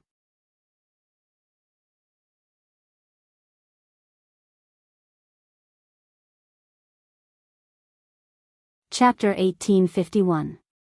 This was an unimaginable world. The sky was not blue in color, but it was as clear as a lake. The wind whistled past. It was neither too cold nor too hot. Although there was some humidity, it did not make people feel uncomfortable. The ground was filled with all kinds of colors. There were green grasslands. There were brown mountains. There was red soil. There were golden fields. Buildings were located in all directions. Among them, there were skyscrapers that resembled modern human society, but there were also castles and halls that resembled those of the Middle Ages. Mixed together, it did not make people feel chaotic. Instead, there was an indescribable sense of beauty. The most unbelievable thing was that there was no ocean in this boundless world. On Earth, the ocean took up almost 70% of the area. If this world was as vast as Earth, but there was no ocean, then one could imagine how vast the land here was. All these phenomena added together showed how unbelievable this world was. And this was indeed not the human world. This was the underworld. It was occupied by demons and fallen angels. There were powerful individuals everywhere in the underworld. It was said that there was a Hades below the underworld. That was where the souls of the dead returned to. In other words, this world could also be called hell. The demons and fallen angels occupied the left and right sides of the underworld. They had been fighting with each other all year round. In addition to the angels who lived in the heaven realm, the three major forces had been fighting since ancient times. It was only after the gods and demons died that the war stopped. Of course, that was already in the past. Not long ago, the angels, demons, and fallen angels signed a peace agreement under the witness of a famous god slayer. In other words, the angels, demons, and fallen angels had begun to reconcile. Not only did they stop fighting, but they also cooperated and shared each other's technology and information. Under such circumstances, it was conceivable that the three major forces, which had been exhausted by the existence of war, would enter a period of rapid development. However, this was still not enough. After all, we have lost the gods and demons. As a mythological system, we are on the verge of collapse. People from other mythological systems are likely to target us. Therefore, it is necessary to negotiate with other forces. In the Demon King's territory of the underworld demons, in a vast conference room in a magnificent building, Asashel held a glass of red wine in his hand as he sat on the sofa. He spoke in a tone that sounded both casual and solemn. At present, we have contacted Norse mythology first. Next, we need to find an opportunity to sit down and talk with Greek mythology, Indian mythology, Egyptian mythology, and Celtic mythology. It is troublesome just thinking about it. Although he looked very frivolous, this middle-aged man with a bad feeling was the governor of the fallen angels. He had the highest level of fallen angels with 12 wings. In terms of status, Asashel was equivalent to the emperor of the fallen angels. In terms of strength, Asashel was not the least bit weaker than the Demon King. Therefore, no matter how frivolous the words coming out of Asashel's mouth sounded, they couldn't just ignore them. At least, Sarsex, who was present, nodded. The status of this handsome man with red hair was not lower than that of the governor of the fallen angels. As for why, the reason was very simple. Sarsex, full name Sarsex Lucifer, was the current Lucifer of the 4 demon kings and was recognized as the most powerful one among the demon kings. Needless to say, the status of the demon king was obvious. In terms of strength, perhaps very few people knew that Sarsex had long surpassed the category of the demon king and reached the point where he could even kill gods. However, at that very moment, the terrifying existence said with a gentle expression, "Although it is troublesome, we have to talk about it. We have too many things that will be targeted by other mythological forces." Although demons, angels, and fallen angels were called the 3 major forces, they were only 3 major forces of a mythological system. The demons, angels, and fallen angels here all came from the Bible. Therefore, when the three major forces were combined, it was considered a complete mythological force. It was a pity that this mythological force had lost its only god. Even the four demon kings had all died. More than half of the high-level cadres of the fallen angels had died and could be said to be on the verge of death. In this way, other mythological forces would naturally target them. The strong preyed on the weak. The decline of a mythological force would attract the covetous eyes of other mythological forces. This was a matter of course. Because, no matter which mythological force it was, they needed to fight for territory. Of course, the territory here did not refer to the territory of every mythological force, but the territory of the human world. Humans were indispensable to every mythological force. The most basic need, faith. That was a need that every mythological force could not ignore. Demons, angels, and fallen angels also had territories with deep faith in the human world. Now that gods and demon kings were no longer around, other mythological forces coveted the faith occupied by demons, angels, and fallen angels. It was only natural for them to be restless. The first four demon kings died in the war. This is news that everyone knows. Sarsek sighed. However, the news of God's death has not been leaked so far. That's why the other mythological forces dare not make a move on us easily. After all, although there is only one God in our mythology, the God of the Bible is indeed very impressive.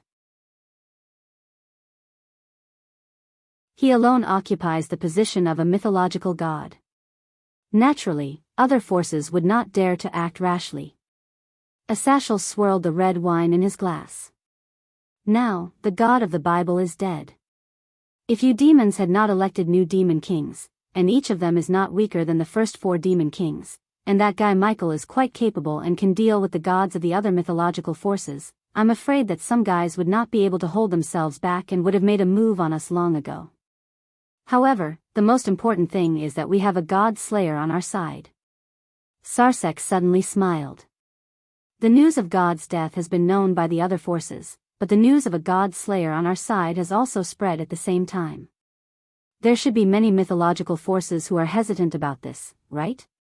In addition, this god slayer is the current Red Dragon Emperor.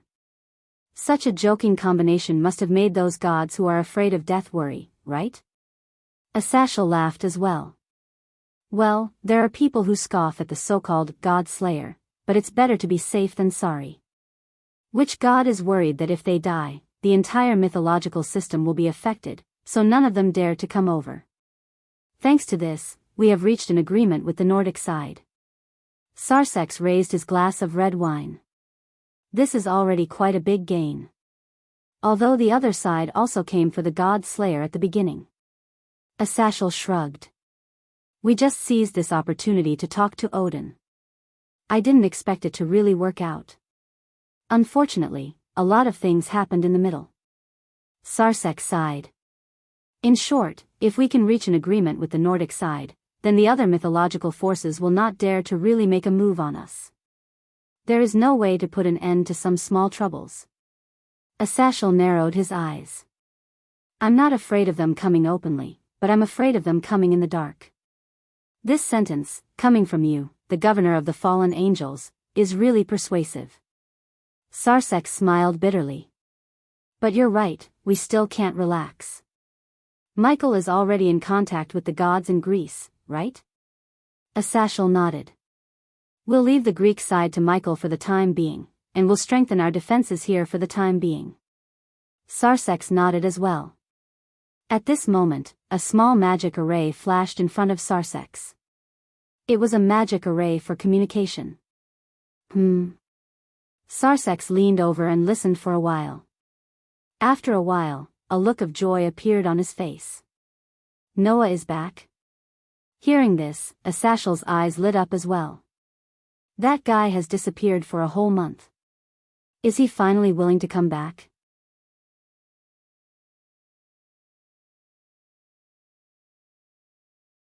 Chapter 1852. The Underworld, the Jemengli Domain. As a pure-blooded demon family that had been passed down since ancient times, the Jemengli family had a very vast territory. There was no ocean in the underworld, and the number of demons and fallen angels was much less than that of humans.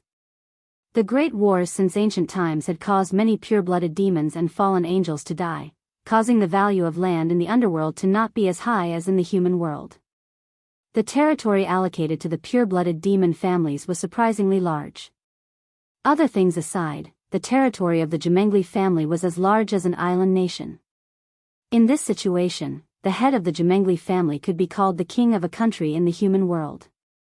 However, at this moment, in the main residence of the Jemengli family, who was like a king of a country, was passionately chatting with Noah, who was sitting across from him, in a guest hall. I heard that you've been training for the past month. There aren't many young demons as hardworking as you.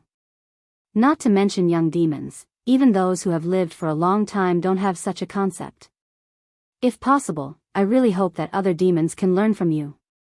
Hearing this, Noah could only smile sheepishly. The heavens took pity on him. In the past month, Noah had not been training, but traveling in various worlds. However, in other worlds, Noah had also been training, so it could not be said that it was wrong. The reason why the head of the Jemengli family said this was because Noah had found an excuse before leaving this world. At that time, Noah had just fought with Orpheus, and he immediately expressed that he wanted to leave. The battle between Noah and Orpheus was only known to the 4 demon kings, Athaziel, Laius, and their dependents. Therefore, when he told Laius and the others that he would be leaving for a period of time, as insiders, Laius and the others thought that Noah had discovered his shortcomings in the battle with Orpheus and was preparing to train. At that time, Noah did not explain in particular, so everyone thought that Noah really intended to train for a period of time. Although Jemengli didn't know about the battle between Noah and Orpheus, he knew that Noah was preparing to cultivate in the netherworld for a period of time, which was why he said that. Sazax has been talking to me about you all this time. He said that the reason why the other mythological system factions haven't done anything to us after learning that the gods here are no longer around is largely because of you, Jemengli said with a sigh. It's such a blessing for my Laius to be your fiancé. So, in this world, Noah and Laius were engaged. Although Noah and Laius did not deny the engagement to prevent their family members from marrying into other pure-blood demon families on their own accord, it was more of an act than anything else. Still, the Gimli family seemed to be looking forward to the engagement. Noah felt that if this continued, the fake would become real. He felt that it was about time, so he spoke to Jemengli. Well, actually, Laius and I, just as Noah was about to confess everything, the door to the living room opened. Oh. Azashel looked at Noah with a wicked smile on his face. You're really back. Father. Sazax first greeted Jemengli before turning his gaze to Noah with a smile. You're finally back. If you hadn't come back, Laius might have sent someone to look for you. I've just returned too. Noah spread his hands, his attitude towards Sazax and Azashel became casual. Laius should have returned to the human world, right? After all, the summer vacation ended after you left. She still has to go to school, so she naturally has to go back to school. Sazax chattered as he approached. Speaking of which, you're still a teacher in Laius' school. The summer vacation is over, don't you have to report? I'm just a little infirmary teacher. I don't have any actual classes to attend, so it's fine. Noah pursed his lips. Of course, I've also asked Laius to help me apply for leave. It's fine. Being a teacher is so leisurely. I want to try being a teacher too. Azashel sat opposite Noah and complained. While you're so leisurely, we've been so busy. Is that so? Noah immediately asked. Did anything special happen during this time? Something big did happen, Sazax said as he sat down as well. It has something to do with you too. How about you listen in? It has something to do with me too. Noah raised his eyebrows slightly. Seeing that Noah, Sazax, and Azashel were about to talk about something important, Jemengli stood up. In that case, I won't disturb you from talking about business. Please make yourselves at home." With that, Jemengli immediately retreated. Then, Sazax and Azashel explained to Noah an important thing that had happened in the past month. During Noah's temporary absence for a month, different things did happen, big and small. And among these things, the most noteworthy one was the visit of the Norse main god, Odin. After the peace agreement was concluded, demons, angels, and fallen angels began to contact the forces of other mythological systems. The main purpose was naturally to achieve true peace so that the existences of the various mythological systems would no longer fight. However, no matter which mythological force it was not so easy to conclude an agreement. In order to compete for faith and resources, each mythological system was quite exclusive. Therefore, when they first came into contact with the forces of other mythological systems, they hit a wall everywhere. The only exception was Norse mythology. As the main god of Norse mythology, Odin did not refuse the contact here. Instead, he took the initiative to propose a visit here. According to Azashel, in the beginning, Odin's visit was only for Noah, the god slayer. For those who were called gods, they really had to pay attention to the existence that could kill gods. Odin's visit was probably to confirm whether Noah, the god slayer, really existed. Unfortunately, at that time, Noah had already left. But Odin's visit also gave Sazax and Azashel a chance. In the end, under the persuasion of Sazax and Azashel, Odin finally agreed to conclude a peace agreement. However, just like when demons, angels, and fallen angels reached a peace agreement with each other, there were also many people who opposed it internally. In Norse, gods who refused to contact the other mythological forces also existed. Among them, there was even a god who launched a large-scale attack in order to destroy the peace agreement. Loki. The evil god of Norse mythology who was Odin's sworn brother. This evil god was a member of the extremely exclusive gods. For Odin, who took the initiative to contact the other mythological forces and even intended to conclude a peace agreement, Loki was extremely dissatisfied and even had the intention to kill. He actually brought Fenrir and a large number of legendary monsters that he had created and launched a large-scale attack. Fenrir? Noah said in surprise. Don't tell me you're referring to the Fenrir with the title of the God Slayer Wolf? The Fenrir here was not Linley's magic ice elf, but the most famous magical beast in Norse mythology. Legend had it that when it opened its mouth, its upper jaw and lower jaw could hold up heaven and earth. Legend had it that because its personality was too fierce, it was imprisoned by the dwarves. Legend had it that it escaped at the end of the world and swallowed the sun and the main god Odin in one bite. Legend had it that it was the culprit that caused Norse's greatest tragedy, the twilight of the gods. Its father was the evil god Loki. However, its power surpassed that of the gods, including Loki. If one was hit by its sharp teeth and claws, even a god would not be able to avoid death. Therefore, it was also known as the God Slayer Wolf. In the box, Fenrir was one of the final trials of humans. In this world, Fenrir was ranked in the top 10 of the world's top powerhouses. Such an existence, together with a god and a large number of legendary monsters, launched a large-scale attack. The disaster caused by that was not a joke, right? Then how did you repel Fenrir? Noah looked at Sazax. Only you and Achuka can repel Fenrir, right? But the person who did it was not me. Sazax reported a name that shocked Noah. It was Orpheus who repelled Fenrir.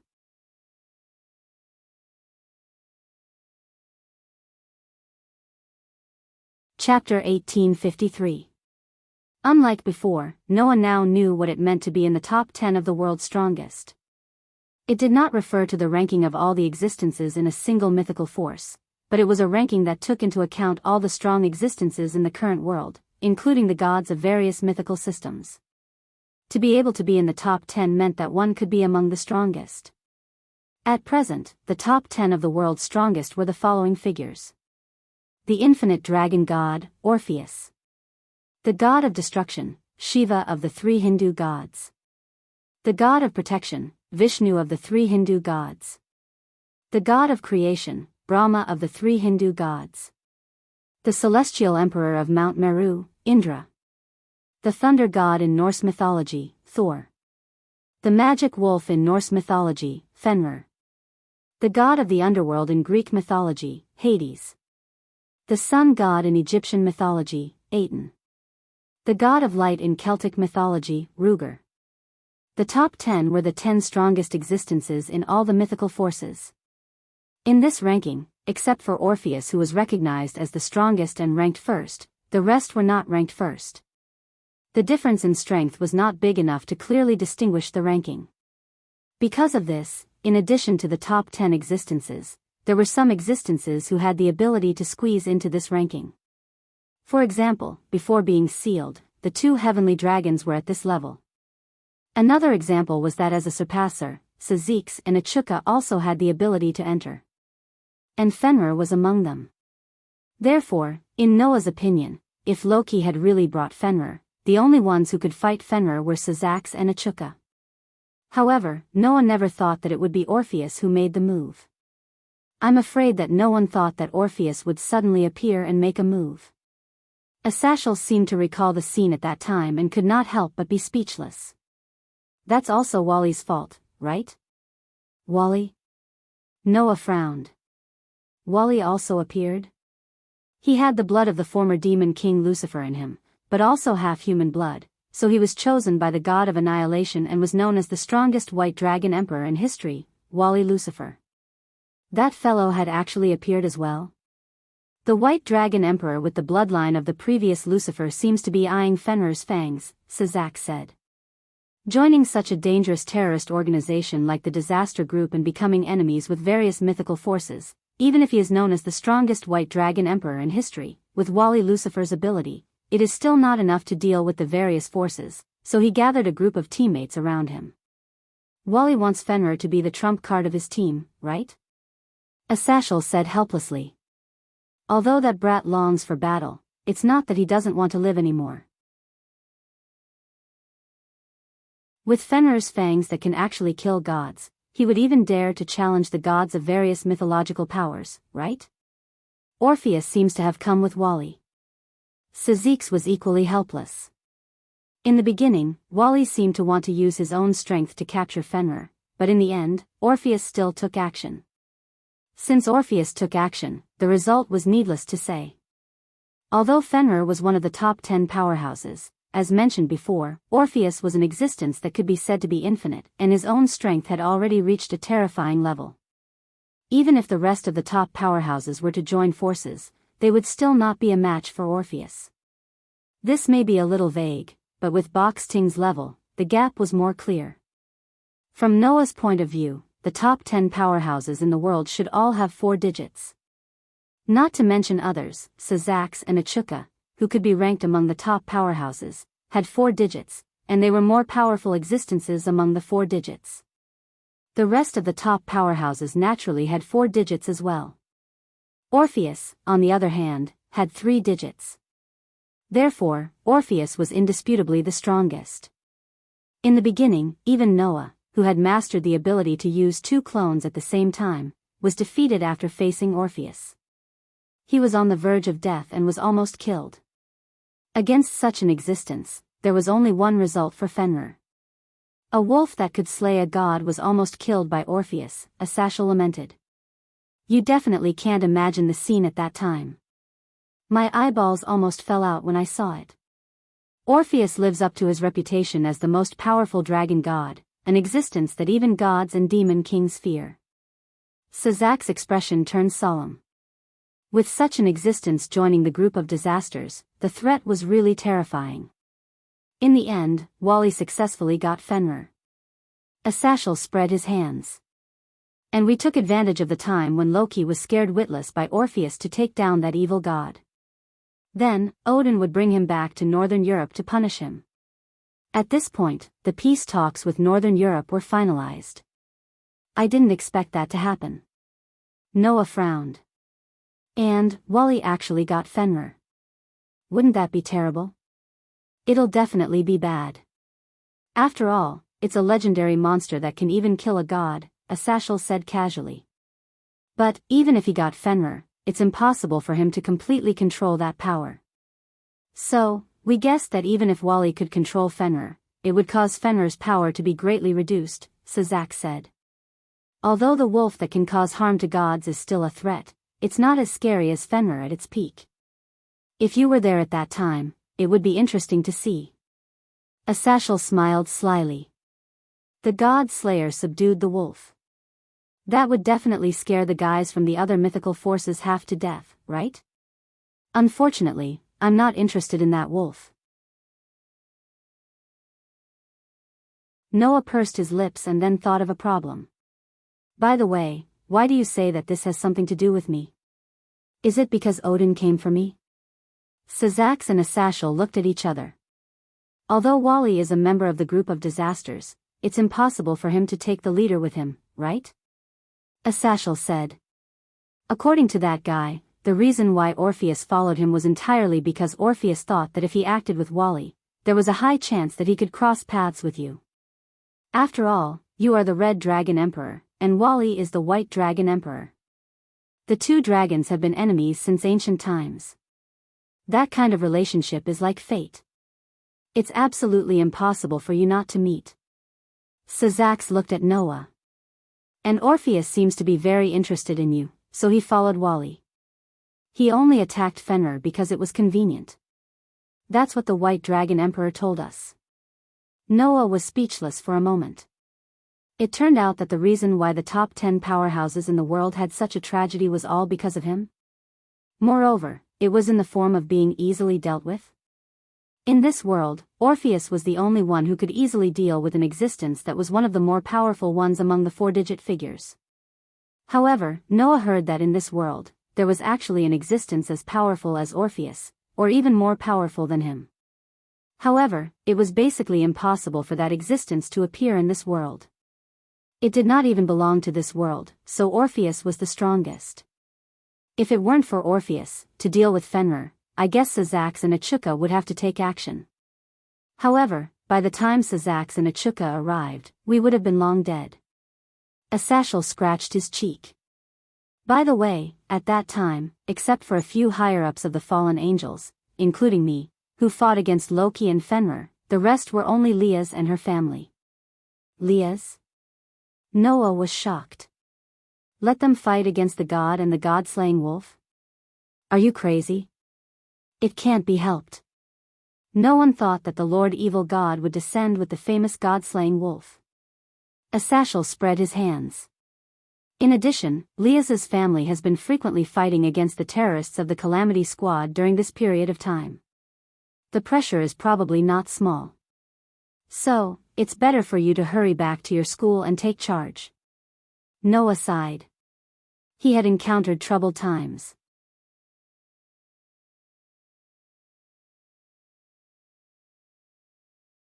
Chapter 1854. After talking to Sazax and Asashel, Noah decided to return to the academy the next day. Frankly speaking, Noah was neither a demon nor an angel nor a fallen angel. At the same time, he was not a member of any other mythical faction. There was no reason for him to act on behalf of any faction. However, just because he did not belong to any faction did not mean that Noah could not be close to people from other factions. Leah's, Tsang Na, and the two girls' families were all Noah's students. Sazax and Achuka, on the other hand, were somewhat indebted to Noah. Back then, if Sazax and Achuka had not sacrificed a month to accompany Noah in his special training in the alternate dimension, Noah would not have been able to take the solid step of using more than 2 clones at the same time. As the saying goes, the beginning of everything is the hardest. If Sazax and Achuka had not helped Noah with his special training, Noah would not have been able to take the solid step of using more than 2 clones at the same time. Then, he would not have been able to achieve the results of using 3, 4, or even 5 clones at the same time. Moreover, for Noah's special training, Asashel had also done his best to arrange things for Noah. He contacted Sazax and Achuka, prepared the alternate dimension, and even took on the roles of the 2 demon kings. Noah would not have been able to carry out the special training as well. With all these factors added together, Noah's side was very obvious even though he did not join any faction. It was not impossible to stay out of it, but it was up to Noah whether he was willing to do so. And would Noah be willing to watch Leah's and the other girls fight hard while he, the teacher, watched from the sidelines? The answer was naturally no. With that in mind, Noah had to at least return to Colt King Academy to oversee things and help Leah's and the others come up with plans. He also had to watch from the back to prevent the girls from dying prematurely. Sazax and Asashel probably asked Noah to return to the academy to oversee things because of his good relationship with Leah's and the others. Otherwise, with Noah's power, Sazax and Asashel could have asked him to do something more beneficial for the three factions instead of guarding two young pure-blooded demons and their families. In other words, while Sazax and Asashel valued Noah's strength and ability, they did not have the intention of using him. Noah was well aware of that, and simply decided to return to the academy. But before that, there was one more thing Noah wanted to do. Noah returned to the room where he had lived for a while under the guidance of Gemengli's servant. As soon as Noah returned to his room, he took out the gift card. As the gift card flashed, a piece of dragon jade appeared in his hand. Clang! Almost at the same time, the dragon jade lit up like a crystal ball, its color becoming brighter. Looking at this scene, Noah smiled faintly and said, "Don't worry. How do you feel, Drake?" As soon as he spoke, an incomparably heavy voice came from the dragon jade. "Compared to when I fused into your soul, although I'm now living as a host in the jade, I feel much more free. At least I won't be forced into a deep sleep when you don't need my power. Should I say that this situation is good?" Speaking of which, ever since he met Noah, Drake had indeed been in a tragic situation. Because his power had fully fused with Noah's authority, Drake was also fused into Noah's soul. When Noah did not use the power that originally belonged to Drake, Drake would be forced into a deep sleep. Later, Gaia and Alea separated Drake from Noah's soul, claiming that he had contaminated Noah's soul. Since then, Drake had always been in a deep sleep state, only waking up when Noah returned to this world. Wasn't this a tragedy? He still remembered that when he first woke up and found that he had separated from Noah's soul, Drake was extremely shocked. After all, without using the power that originally belonged to Drake, Drake would not wake up. Naturally, he would not know why he was separated from Noah's soul. Drake did not even know that Noah was special, let alone that Noah did not belong to this world. Simply put, it was the feeling of, why did the whole world change when I woke up? Noah was too embarrassed to tell Drake that because Gaia and Alea thought that his existence was polluting his soul, the two restraints separated him from Noah's soul. If he told Drake this, Noah felt that Drake would definitely cry. Thus, Noah simply lied, saying that there was a problem with his authority that caused this situation to happen. In the end, Drake really did not feel the existence of the authority that originally belonged to him in Noah's body, so he believed this reason. But, this way, if I meet that white guy again, he will definitely make fun of me, right? Drake said self-deprecatingly. As his old enemy, I am now only a soul body, not even a divine artifact. My battle with Arubian will probably end here, right? Saying this, Drake's words had a trace of relief, but also a trace of unwillingness. Noah had heard Drake say this before. After so many years of fighting each other, the two heavenly dragons had already forgotten why they were fighting so fiercely in the first place. Therefore, there was no enmity or grudge between the two heavenly dragons. They were just like old enemies. Now that this relationship was announced to end, Drake felt relieved, but he also felt that he had lost in the end. After all, no matter what, it was Drake who had a problem, right? Hearing the self-deprecation in Drake's words, Noah also felt a sense of guilt. He did not expect that Gaia and Alea's actions would have such an impact on Drake. Now, Noah could only rack his brain to think of a way to make it up to Drake. However, at this time, Athena's voice sounded in Noah's heart. If you want to continue fighting, it is not impossible. Huh? Noah was stunned. Oh. Drake was surprised. I have never heard this voice before. It seems to be different from the wolf hiding in your soul. Whose voice is it? It seemed that Drake could hear Athena's voice. There is no need to mind my existence. I have only abandoned my past identity and position and obtained a rebirth as a subordinate. Athena said calmly. However, I can't just sit by and watch the warrior who wants to continue fighting. Furthermore, you're a dragon. In the past, I was also the existence that controlled the dragons.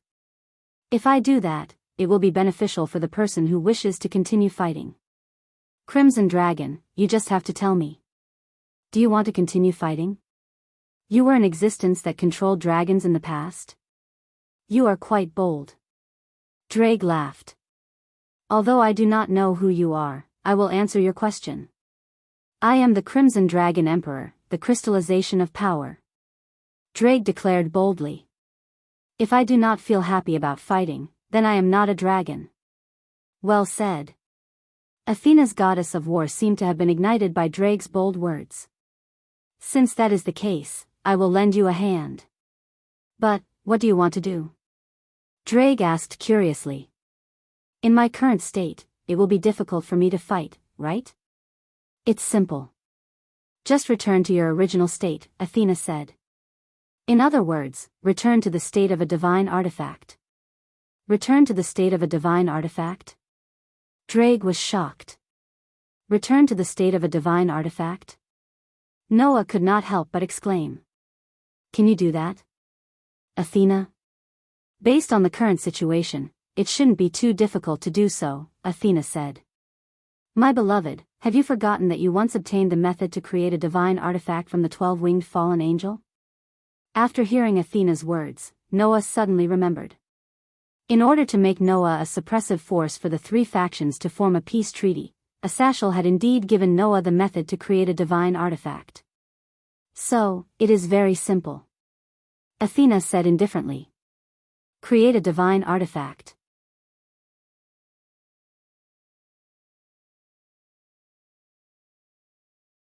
Chapter 1855. Chariot King Academy, the Human World. It was noon, and the students of Chariot King Academy were having their break time after class. Even if one were to look in from outside the academy gates, they could clearly see the students in Chariot King Academy's uniform gathered in groups of 2s and 3s. They were either eating lunch on benches, or spreading cloth on the lawn as they chatted. It was a lively scene. Laughter and chatter could be heard from the academy. The midday sun shone warmly on each of the students. The scene of the students laughing under the sun made people feel warm from the bottom of their hearts, and they were strongly aware of the beauty of campus life. Still, the commoners did not know that the person behind this seemingly ordinary academy was not a human, but a demon. Of course, there were many demons in Chariot King Academy, but they all mingled with the commoners. It sounded unbelievable, but that was the truth. Just like how humans were divided into good and evil, demons were divided into good and evil as well. Fortunately, the demons living in Chariot King Academy were not of the unorthodox path. Of course, there were times when the students were enjoying school life, while the aberrant demons could only work in the dark, doing things that the commoners could not do or even know about. Under such circumstances, a group of young girls in their prime were strolling along a small path in the academy. It was a group of girls who were adorable in every aspect. Among the girls, there was a very stylish boy. In the middle of the girls, there was a leader with long red hair that reached her waist. It was none other than Leith and her kin. I'm so tired. Elena shrugged her shoulders with a weak look on her face. Today is going to be another tough battle, yeah. Genova sighed as well. It's so much more tiring than when I was carrying out annihilation missions in the church, that can't be helped. Zhu and I had a rare look of bitterness as well. We've been fighting all this time. We've reached the point where we have to fight terrorists every day, haven't we? Labelle's voice was filled with hardship. I really don't understand why those terrorists keep targeting this town. If this continues, even I, a Phoenix member known as the Phoenix, won't make it. Sorry. Aisha said guiltily. I can only heal everyone's wounds, but I can't restore stamina, mana, or spirit. If I could, everyone wouldn't be so tired. Senior Aisha didn't do anything wrong, the kitten said in a monotonous voice. So, please don't apologize. Kitten's right. Yudu was the only one who still had some spirit, and his smile even had a hint of sunshine in it. We're already grateful that Aisha helped us heal our wounds. There's no need to apologize. Yudu's right. Leith patted Aisha's head as well. Aisha's, she said with Yudu, I'm here, Leith said. As she spoke, she turned around and spoke to the two girls behind her. Gasper, Lasvias, you've seen Aisha's hard work, haven't you? Taking a closer look, other than those present, there were two more people following behind Leah's. One of them was a beautiful girl wearing the uniform of the Colt King Academy. She had shoulder-length platinum short hair, a pair of elf-like ears, and a pair of red eyes. The other girl was not wearing a student uniform, but a female teacher's blue uniform. She had beautiful silver hair that reached her waist, and her figure was tall and voluptuous. She was about 17 or 18 years old. Gasper was referring to the girl in the Colt King Academy's uniform. Lasvias was referring to the girl in the teacher's uniform. Both of them nodded at Leith's words. Senior Aisha is really working hard, Gasper said timidly as he shrunk his petite body. I'll work as hard as Senior Aisha. Please don't think of me as useless. Saying so, tears began to accumulate in Gasper's eyes, as if he would cry at any time. It was easy to see how timid he was, and how he seemed to be very self-abased. As for Lasvias, he coughed and made a very formal evaluation. Although she didn't go to the front line, as a healer, Aisha's power is very precious. Without Aisha's healing, we would have fallen long ago. So Aisha's contribution is huge. No. There's no such thing. A faint blush appeared on Aisha's face, and she seemed to be feeling a little shy. At this moment, Lasvias changed the topic. However, we can't go on like this. If the terrorists keep attacking us at the current pace, then sooner or later, all of us here will fall. Lasvias' words made everyone's expression turn heavy. This was because everyone knew that Lasvias's words were not without reason. Since the end of the summer vacation, when Leith and the others returned from the underworld, the attacks from the disaster cluster had almost never stopped. At first, it was still fine. The opponents they encountered were just some insignificant characters who seemed to be the basic members of the disaster cluster. Although these people controlled some magical creatures, they did not cause too much trouble. Moreover, the disaster cluster's attacks were not so frequent in the beginning. It was about once every 3 to 4 days, and Leith and the others could still handle it. However, the situation changed after the visit of the Norse main god, Odin. At that time, Leith and the others directly faced the Norse evil god and the legendary-level ferocious demonic wolf. Against such an opponent was no different from courting death, given the abilities of Leith and the others. Fortunately, at that time, Asashel and a few of the fallen angels' cadres were also present. Wally also led his team into the battlefield. Even the infinite dragon god, Orpheus, who was known as the strongest existence, made a move. Only then did Leith and the others luckily survive. However, since then, the disaster squad seemed to have raised the threat level of Laius and her party by several levels. Not only had the strength of the attackers increased by a lot, but their numbers had also increased by a lot, and the attacks had become more frequent. Among them, there were even individuals who had divine artifacts and people who could use magic and magic. After being attacked continuously, even Leith and the others felt that they could not hold on for much longer. The fact that we survived the hands of a god, and even the top 10 demonic wolves in the world, seems to have made us dangerous in the eyes of the terrorists. LaBelle sighed. Undoubtedly, there was almost nothing we could do to help at that time. We were only responsible for annihilating the mass-produced monsters brought by Loki. The monsters created by a god, even if they were mass-produced, and each of them was much weaker than an existence like Fenrir, we could deal with them. That also raised our evaluation in the hearts of the terrorists. Zhu Nai shook his head. No, just being able to survive such a battlefield is enough to raise our evaluation a lot. In fact, not only among the terrorists, but also in the demon realm, the evaluation of Minister Leith has also risen a lot. Yudu smiled slightly. The higher-ups have begun to look at the minister in a new light, thinking that if the minister were to debut in the future, she would definitely have great achievements, so it's not all a bad thing. That's true. Leith smiled and pulled herself together. All right, my lovely dependents. Although it will be very tiring, we still have to keep our spirits up. We can't let others think that we, the Jamanli dependents, can't even survive this little ordeal. Do you understand? Yes. Everyone's spirits were suddenly lifted, and they responded loudly. At this moment, a chuckle sounded. Seeing that you can still be so energetic, probably even the terrorists will feel afraid, right?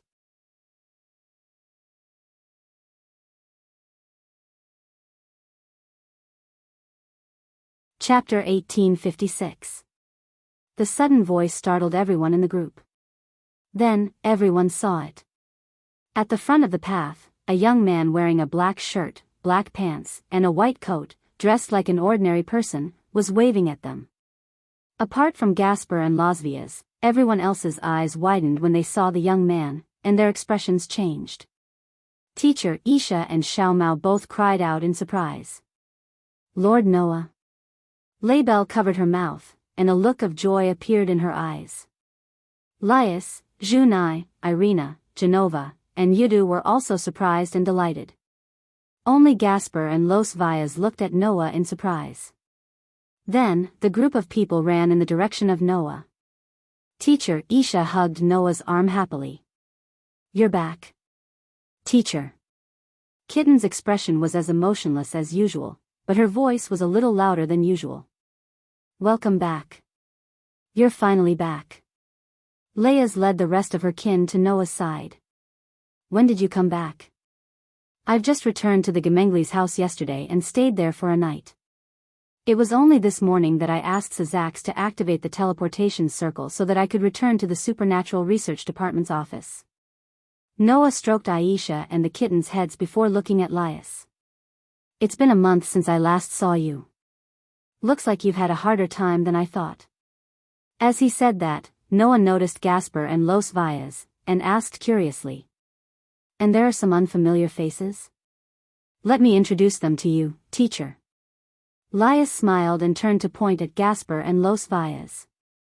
Both of them are my kin, Yizichin said. Los Villas stepped forward as Laius's voice trailed off. Greetings, I'm Los Villas, Laius Gimli's rook. I've heard a lot about you, my lady. Los Villas is like Teacher Noah, a teacher at Full King Academy. He just became my kin not long ago. Laius's lips curled up slightly. And Los Villas's true identity is the Norse Valkyrie. Valkyrie? Noah looked at Los Villas in surprise. The Valkyrie was a demigod in Norse mythology, also known as the Valkyrie. The Valkyrie in Norse mythology meant the glutton for corpses, which slowly evolved into the woman who chooses the dead in battle, and even the dream lover who appears in front of the hero's eyes. As the name suggested, the Valkyrie was a divine clan that had a close relationship with the dead and heroes. Some of them were the daughters of kings from the human realm, some were the children of Odin, and some were warriors who swore to serve the gods and were chosen by the gods to ascend to the heavens. Their main job was to lead the souls of the heroes who died on the battlefield to the Hall of Valor so that the heroes could become heroic spirits and fight for the gods. Therefore, in Norse mythology, the Valkyrie was a very famous deity. Although she was only a demigod and her power was far inferior to those real deities, in terms of fame, the Valkyrie was even more famous than many deities in Norse mythology. Everyone often thought that the men chosen by the Valkyrie had the potential to become powerful warriors even if they were not heroes. In fact, in Norse mythology, many men who mated with the Valkyrie did indeed have extraordinary fame and combat strength. Some even became partners with heroic spirits and wrote many beautiful stories together. As the saying went, every hero had an excellent woman by his side. The Valkyrie, who had a close relationship with the heroes, was almost the perfect embodiment of this saying. Noah did not expect that someone from the race that enjoyed such a great reputation in Norse mythology would become a demon's kin. It really surprised him. Lothias was a bodyguard brought by the Norse main god, Odin, when he came to visit not long ago. However, after some twists and turns, Laufeyas became my kin. Lias put her hands on her waist. By the way, Laufeyas is proficient in all kinds of Norse magic. He is very proficient in both offensive and defensive magic, and with the buff of Rook, he would not be any weaker than a superior demon. It's just some research. Compared to Lord Noah, I still have a long way to go. Laufeyas quickly shook his head, but his eyes were full of curiosity when he looked at Noah. Before I left Lord Odin, I often heard Lord Odin mention that there was a very famous godslayer here. Even Lord Odin could not help but come to investigate, but he did not see her. Now that I have finally met her in person, it is an honor. It is also an honor to meet the famous Valkyrie of Norse. Noah shrugged. Miss Laufeyas is also a teacher at Colt King Academy. She is in the same position as I am in the workplace. There is no need to be so respectful. Is that so? Laufeyas tilted his head and nodded. If that is the case, I will just call you Master Noah. Please take care of me. Please take care of me. Noah smiled and then looked at Gasper. You are also Leah's kin, right? Gasper did not respond to Noah's greeting. Instead, he looked as if he was startled and hid behind Zhu Nai. Era. Zhu Nai smiled gently as if he was talking to a naughty little brother. Don't be so rude, Gasper. Hurry up and say hello to the teacher. Yes. Gasper stuck his head out from behind Zhu Nai and spoke timidly. I'm Minister Lias's bishop. I'm looking forward to learning from you. Gasper is a hybrid between a vampire and a human. He also has a divine artifact. Lias introduced proudly. A divine artifact that can freeze the time of everything within its field of vision. Forbidden Baylor view. Freeze time? Noah raised an eyebrow. There is such a divine artifact? The ability to control time was no ordinary ability.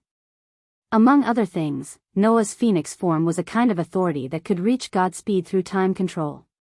With the authority of Godspeed, Noah was almost invincible against opponents who did not have the mind's eye skill. Although the divine artifact of Gasper's kin was used to stop the time of a target, and not the ability to shorten the time to reach the target like Godspeed, it was still quite amazing. If it was not for the limitation of being able to stop the time of an object within sight, Gasper's divine artifact would probably become a divine artifact. In addition, Gasper was a vampire hybrid and could use vampire abilities. Even if he did not reach the level of having both a divine artifact and a demon king's bloodline like Wally, it was still terrifying enough. Such a person is just a bishop? Noah could not help but ask. If it's just a bishop, is there a way for him to be reincarnated into a demon? It was a chess piece that could reincarnate other individuals into a demon's kin that belonged solely to oneself. A demon chess piece. It was a chess piece that could determine its value based on the reincarnated target's various abilities, talents, and strength. Among all the chess pieces, the value of the bishop piece was the same as the value of the knight piece, which was only equivalent to 3 pawn pieces. Back then, even Isha and Irina had to use 4 pawns to successfully reincarnate. How could this mixed blood, who had the abilities of a vampire and such a powerful artifact, be able to successfully reincarnate with just 1 bishop? With Gasper's value, in Noah's opinion, let alone at a bishop equivalent to 3 pawns, even at a rook equivalent to 5 pawns, wouldn't be able to successfully reincarnate, right? Unless it's a queen that's worth 9 pawn soldiers. Otherwise, there should be no way for Gasper to successfully reincarnate. What was going on?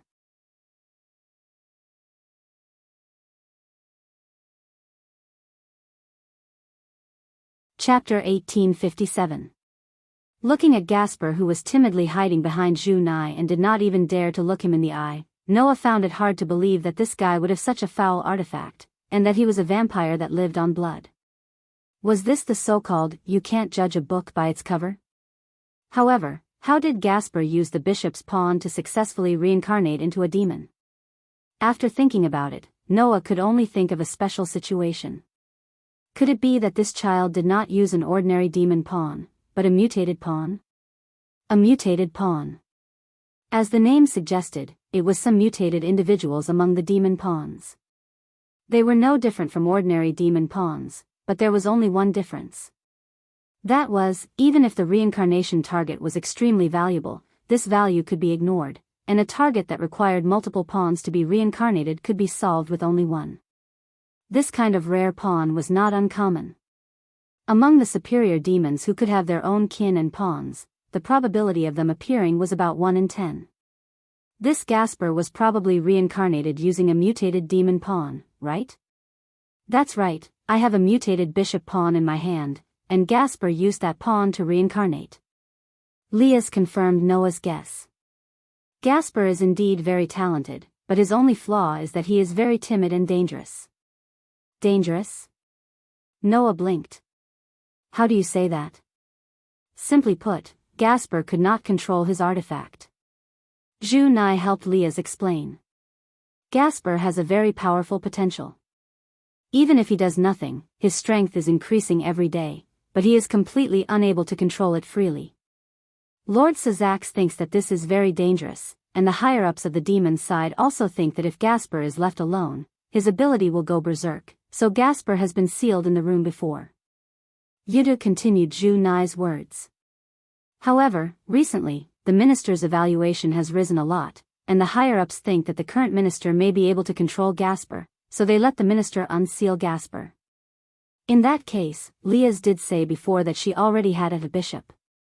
Now it seemed that the bishop was Gasper, and the reason why he had not appeared all this time was because he did not control his power well and was sealed.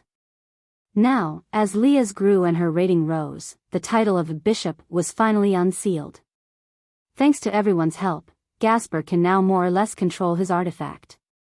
At least he can ensure that he will not unconsciously activate his ability in his daily life. Leas Gasper's head. All that's left is to wait for Gasper to be able to activate his power and use his abilities on his own in battle. Yes, yes. Gasper shrunk his neck, but he mustered up his courage. I'll work. The Gasper's people suddenly sighed. The corner of Noah's lips curled up as he looked at Leas and the other Jamonli's kin. In the demon world, as long as one was a superior demon, one could obtain a demon pawn, become a king, and obtain a family.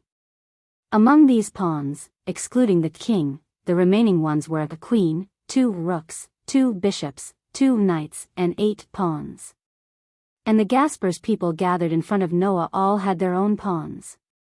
King, Leas Gasper. Queen, Himajima Junai. Rook, Tashiro Bayan. Rook, Los Valles. Bishop, Rebel Phoenix. Bishop, Gasper. Knight, Genova. Knight, Kiba Yudo. Pawn, x4, Wisteria Irina. Pawn, x4, Aisha Aljet. At this point, Leas's demon pawns were all used up, and all her family members were gathered. This also proved that Leas truly had the ability to take charge, and was no longer the little princess of the Gasper family. Next, in the battle against the disaster squad, the Gasper's people should be able to shine, right? At least, Noah, with his superb senses, could feel it very clearly. With Leas in the lead, whether it was Junai, Kitten, Labelle, Genova, Irina, Aisha, or Yudo, the aura of the group was much stronger than before. Come to think of it, in this month of continuous fighting against the disaster squad terrorists, these people's strength should have been sufficiently improved, right? Moreover, Los Valles and Gasper's aura were also extraordinary. Although Gasper's aura was still very unstable, and he had not completely controlled his divine artifact, among the Gasper's people, she was probably the one with the most potential and talent. Therefore, the future of the Gasper's people could still be slightly looked forward to. Just as Noah was thinking about this, Kitten suddenly said, "By the way, Gasper is not a girl, but a boy who likes to dress up." Teacher, don't get it wrong. When this sentence jumped out of Kitten's mouth and into Noah's ears, Noah was completely stunned. Looking at Gasper, who was as cute as a doll and timid like a small animal hiding behind Leas and Junai, with a pair of watery eyes that looked as if tears would fall out at any time, Noah's heart was in turmoil. Teacher, Aisha noticed Noah's strange behavior and asked curiously. "What's wrong with you?" "No. Nothing." The corner of Noah's mouth twitched, and he looked up at the sky. "I just feel like the world is playing a joke on me." "No, it's playing a joke on everyone." "A joke?" "Yes. A very overboard joke." Noah's return made the hearts of the Gaspers people, who were originally tired of dealing with the attacks of the disaster squad, as if a clear spring had been injected into their hearts, and all the pressure disappeared. With Noah, the God Slayer, no matter what the disaster squad did, it would be impossible for them to succeed in the end, right? Leah's and the others had been very worried that if they were defeated by the disaster squad, the school and the town would be occupied by the disaster squad and become a stronghold. By then, the safety of the people in the town would be almost guaranteed if they were dominated by a group of terrorists. Now, with Noah's presence, this worry could be swept away. This was undoubtedly a stimulant, and the Gaspers people no longer had any worries. Hence, Lias quickly informed Sang Na of the matter, which left her pleasantly surprised. It was only then that Noah learned that apart from the Gaspers people, the Sidis people who belonged to Cana were also dealing with the terrorist attacks of the disaster squad. During this period, the attacks on the town had been fought by the Gaspers people and the Sidis people. So, like the Gaspers people, the Sidis people were also accumulating fatigue and pressure, and could finally breathe a sigh of relief now. As she was still dealing with the aftermath of the attack outside, Cana could not return to the school to greet Noah, so she let Lias be her representative to greet him first before paying a visit and greeting him personally. Since Sang Na, who was known as an ice beauty, was so respectful towards Noah, it could be imagined that Sang Na still held reverence and gratitude towards him in her heart. As for Noah, he stayed in the infirmary as usual when he had nothing to do. After learning of Noah's return, there was quite a commotion in Chariot King Academy. After all, Noah was quite famous among the girls in Chariot King Academy. However, Noah had no time to pay attention to those infatuated girls. That was because Noah needed to start making preparations. What was he going to do? A divine artifact maker. Athena's suggestion must be put on the agenda.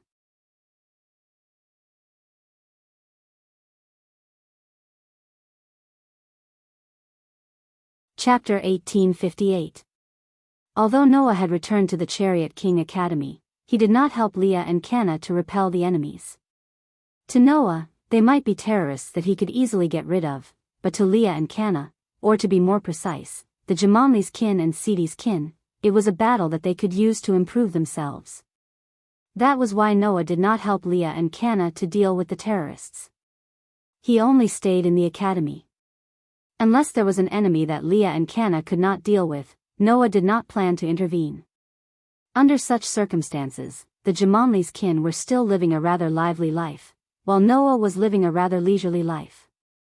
He had been living a leisurely life for an entire week. Of course, it was not that Noah did not do anything. In order to create an artificial divine artifact, Noah had asked Sazax and Athathiel to help him gather the materials. However, the one who created the divine artifact was not Noah, but Athena. Although Noah had the method to create artificial divine artifacts, it did not mean that Noah could create them himself. If having a recipe could make delicious food, why would a 5-star chef be needed? It was the same logic. Having the information to create divine artifacts did not mean that Noah could create artificial divine artifacts. Therefore, Noah could not create artificial divine artifacts. But Athena was different. It's done. In one of the rooms in the apartment, Athena came to Noah and looked straight at Noah. Your artificial divine artifact. Upon hearing that, Noah looked at Athena's hand almost immediately.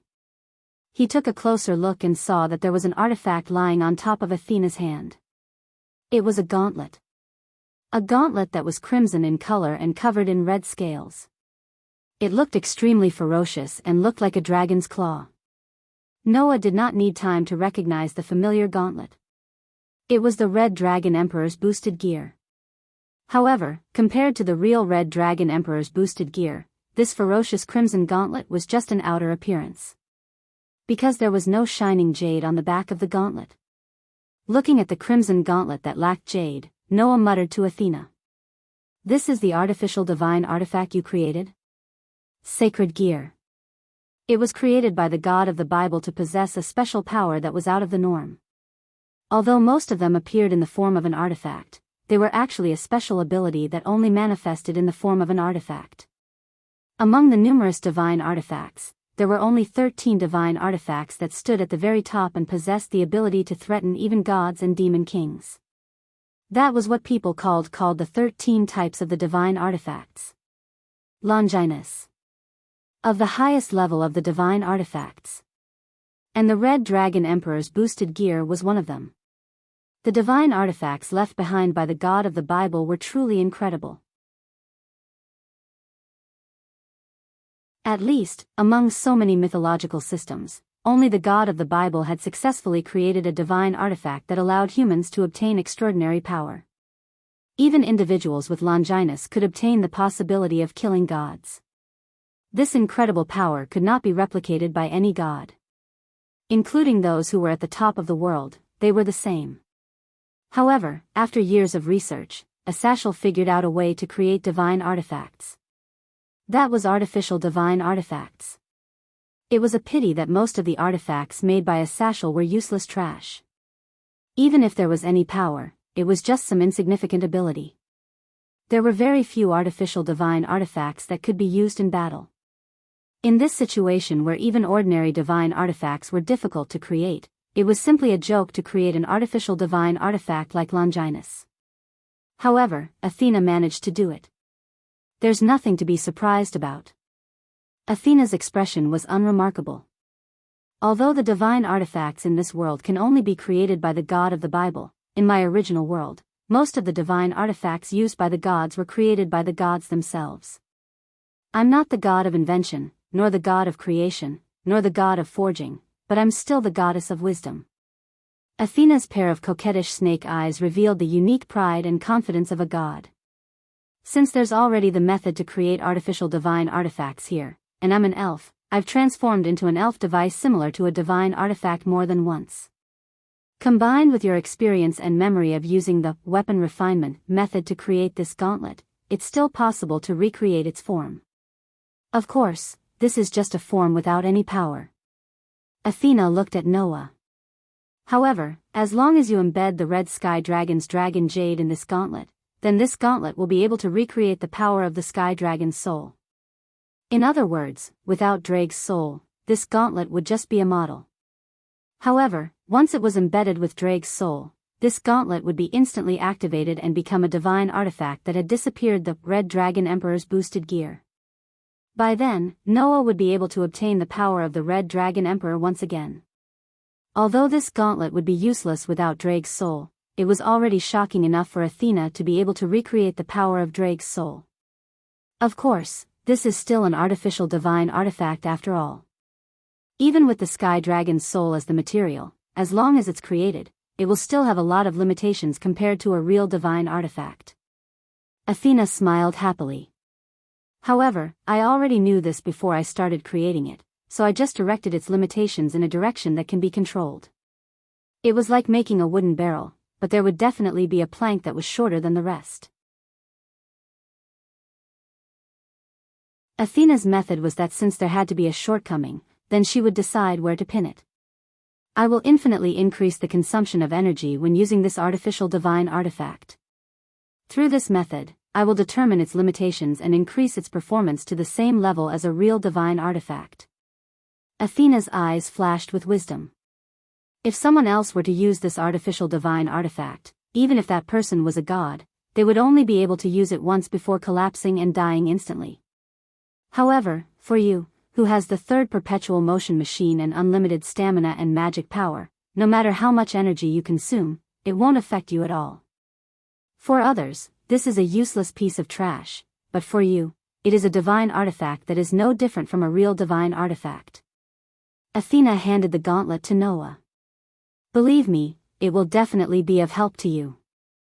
After saying that, Athena turned into a beam of light particles and turned into a small platinum sword.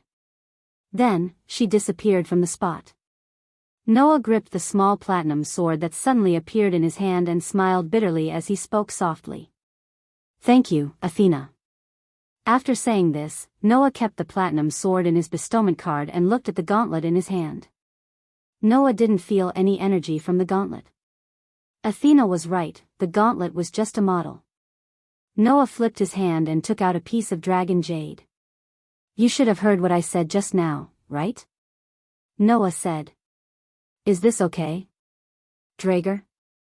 It's better than sleeping in this piece of dragon jade, right?"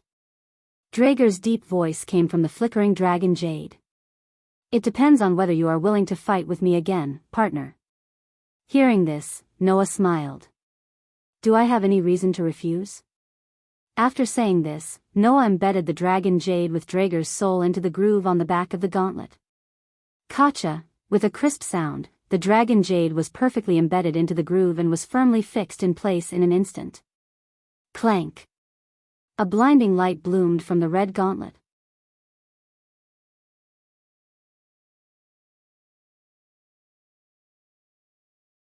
Chapter 1859. Clank. Under the dazzling crimson light, Noah's arm covered by the crimson light began to deform. The light gathered on Noah's arm and finally converged into a rather ferocious shape. When the red light dissipated, a ferocious crimson gauntlet appeared on Noah's arm. Wang! As the gauntlet trembled slightly, the dragon jade on the back of his hand also flickered. Boost! The sound effect with Drager's voice sounded from the dragon jade. In the next second, Noah clearly felt a familiar power flowing through his body. Under the influence of that power, Noah's strength suddenly soared, and it doubled in an instant. Feeling the familiar power, Noah slowly raised the corner of his mouth and looked at the dragon jade in the gauntlet. "Drager, how do you feel?"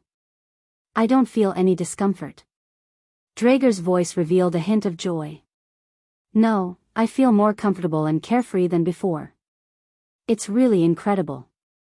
In the past, Drager was sealed in the artifact and his power was forcibly extracted to become a tool for the owner to use. Now, although Drager could only live in the jade, he was no longer in the form of being sealed. His degree of freedom had increased a lot and he naturally felt more comfortable and carefree. "Really?" Noah said with some surprise. "I thought you would feel a little uncomfortable being forcibly extracted from the depths of your soul. But, it's different from before. I'm just a pure soul now and the soul doesn't have any power. Therefore, the feeling of the power bursting out from the depths of my soul and being extracted is actually not uncomfortable. Instead, it makes me feel physically and mentally comfortable." Drager seemed to be experiencing the current feeling.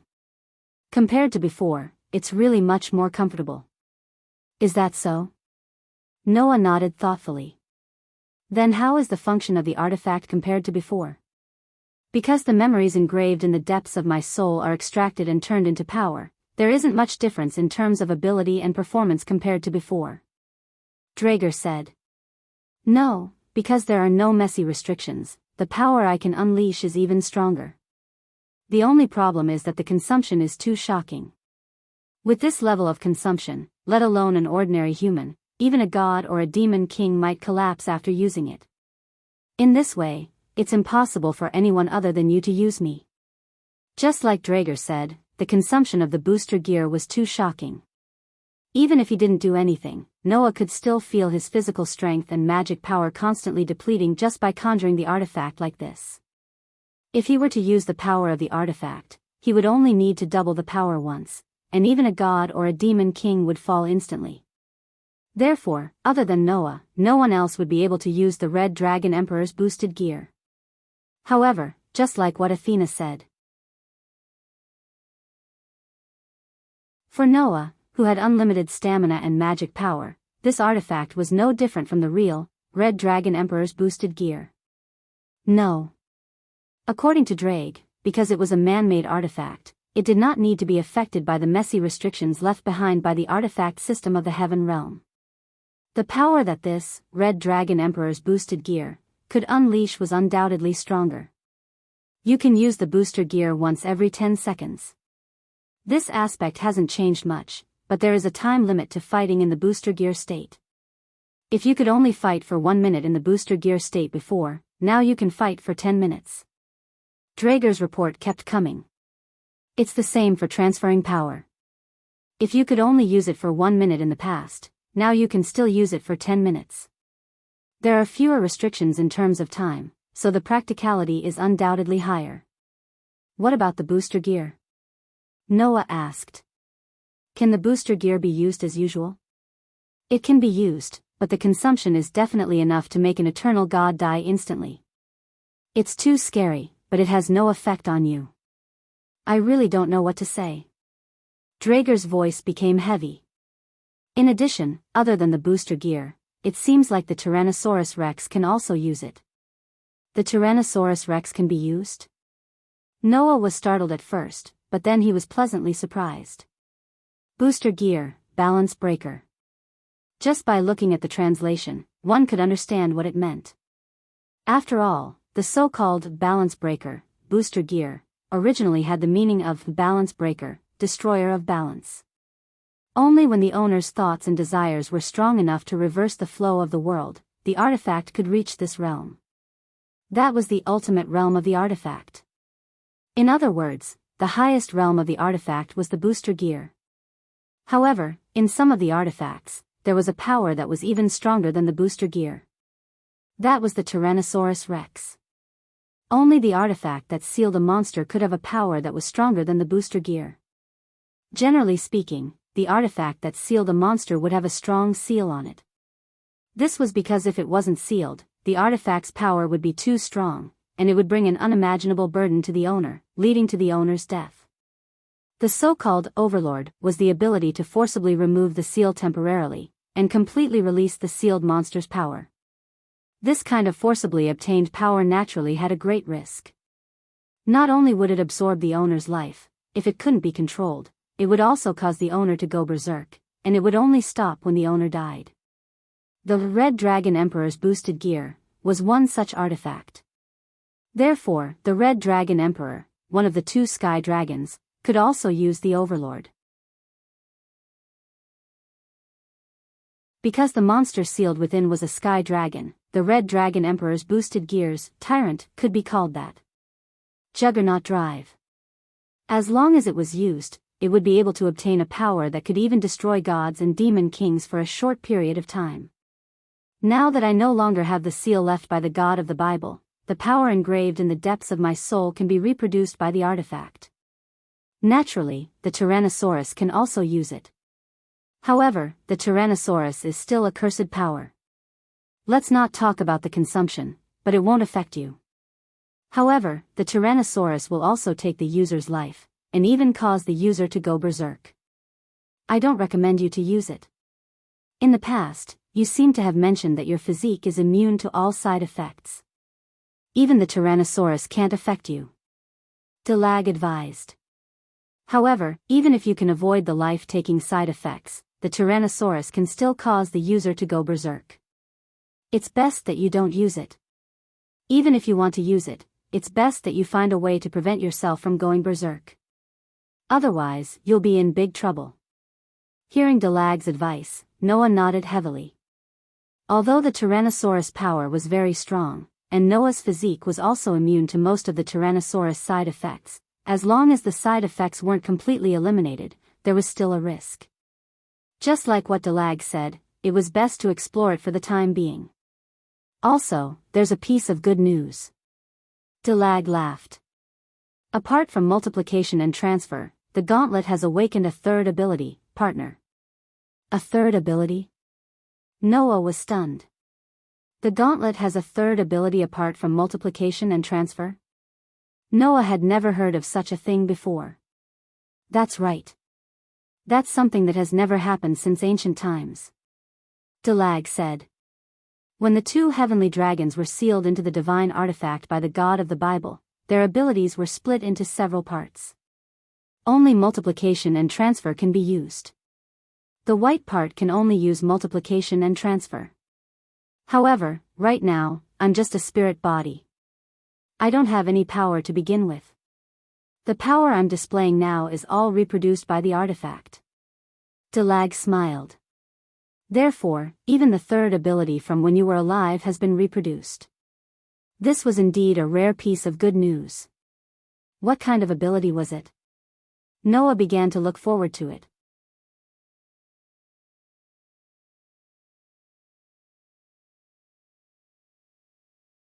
Chapter 1860. Time passed quietly as Noah figured out the power of the new gauntlet. When it was almost time for class, Noah came out of his apartment and walked in the direction of Chariot King Academy. Originally, Isha and Kitten lived with Noah. Before she was reincarnated as a demon, she had nowhere else to go, so she joined Noah and became Noah's family. Kitten, on the other hand, was arranged by Leah to keep an eye on Noah before Noah was trusted by her. After Leah and the others returned from the underworld, Isha and Kitten stayed with Leah and Zhu Nai at Leah's invitation. After all, Noah had not returned at that time, and the Calamity Squad had been attacking. Leah could not be at ease letting Isha and Kitten live alone in the apartment. So, the next day, Isha and Kitten stayed with Leah and Zhu Nai under Leah's hospitality. Later, in order to be able to deal with the Calamity Squad's attacks at any time, Leah bought a mansion and let all the girls of the Jamanli family live together. As for Yudu and Gasper, because they were men, they also lived together in a house next to Leah and the others. After Noah returned, Isha and Kitten wanted to continue living with Noah. Unfortunately, the Calamity Squad was still as annoying as before. They attacked almost every day, and the Jamanli family were busy fighting every day. Under such circumstances, in order to save time, Isha and the Kitten were left behind by Leah and the others. They did not move back to Noah's apartment. Isha was very reluctant to do so, and even Kitten seemed to be a little reluctant. In the end, the two girls had no choice but to continue living with the girls of the Jamanli family. Naturally, Noah did not object. It was not that Noah hated living with Isha and Kitten, but his apartment was just an ordinary room to begin with. It was a little difficult for three people to live in it. In the past, he had always slept on the floor. Moreover, living with friends of the same age would undoubtedly be happier, right? When Noah said this, Isha was in tears, and even Kitten glared at Noah fiercely. It's not like that. Isha, teacher is really an idiot. Kitten, these were the words that Isha and Kitten left for Noah. In any case, Noah had finally returned to a life where he could sleep in a bed. Although he had slept in all kinds of harsh environments when he was cultivating in the mountains and forests, no one would choose to sleep on the floor when there was a comfortable bed to sleep in. Moreover, living with a cute girl is also a test for me. Walking on the sidewalk on the side of the street, Noah sighed. At this moment, there was a commotion in front. Noah was slightly taken aback, and he immediately raised his head to look in front of him. He saw that there was a group of students who were preparing to go to the academy like Noah. They were all wearing the uniforms of the Jamanli Academy, and they were all gathered together and chatting with one another. Upon closer inspection, he saw that there was a petite and cute girl standing in the middle of the crowd. It was a very petite girl with waist-length straight black hair. She wore a black dress that revealed her slender limbs. She looked very cute and looked to be about 11 or 12 years old. What a cute girl. What's your name? Did you get lost from your mother? Did you lose your way? Where do you live? Can we take you back? Due to the girl's adorable appearance, the female students of the Jamanli Academy seemed to have developed feelings of affection for her, and they all gathered around her to talk to her. However, looking at the petite girl, Noah's eyes suddenly narrowed. At the same time, the petite girl in the crowd seemed to have noticed Noah, and she turned her head to look in Noah's direction. Immediately after, the young girl's eyes never left Noah's direction. She pointed at Noah, and like a quiet moonlit night, she spat out words that were pleasing to the ear but did not contain the slightest trace of emotion. "I've found you, Drager." The Drager the girl was referring to was Noah. There was only one person who used this name to call Noah. The #1 powerhouse in the world, the infinite dragon god known as the strongest existence Orpheus. Yes. The petite girl was Orpheus. As the leader of the disaster squad, and also known as the strongest existence, Orpheus appeared openly on the crowded street, surrounded by a group of extremely ordinary female students, and treated like a little girl. Orpheus's action made all the girls in Full King Academy turn to look at Noah. Teacher. Teacher Noah. It's really Teacher Noah. Ah. Teacher Noah.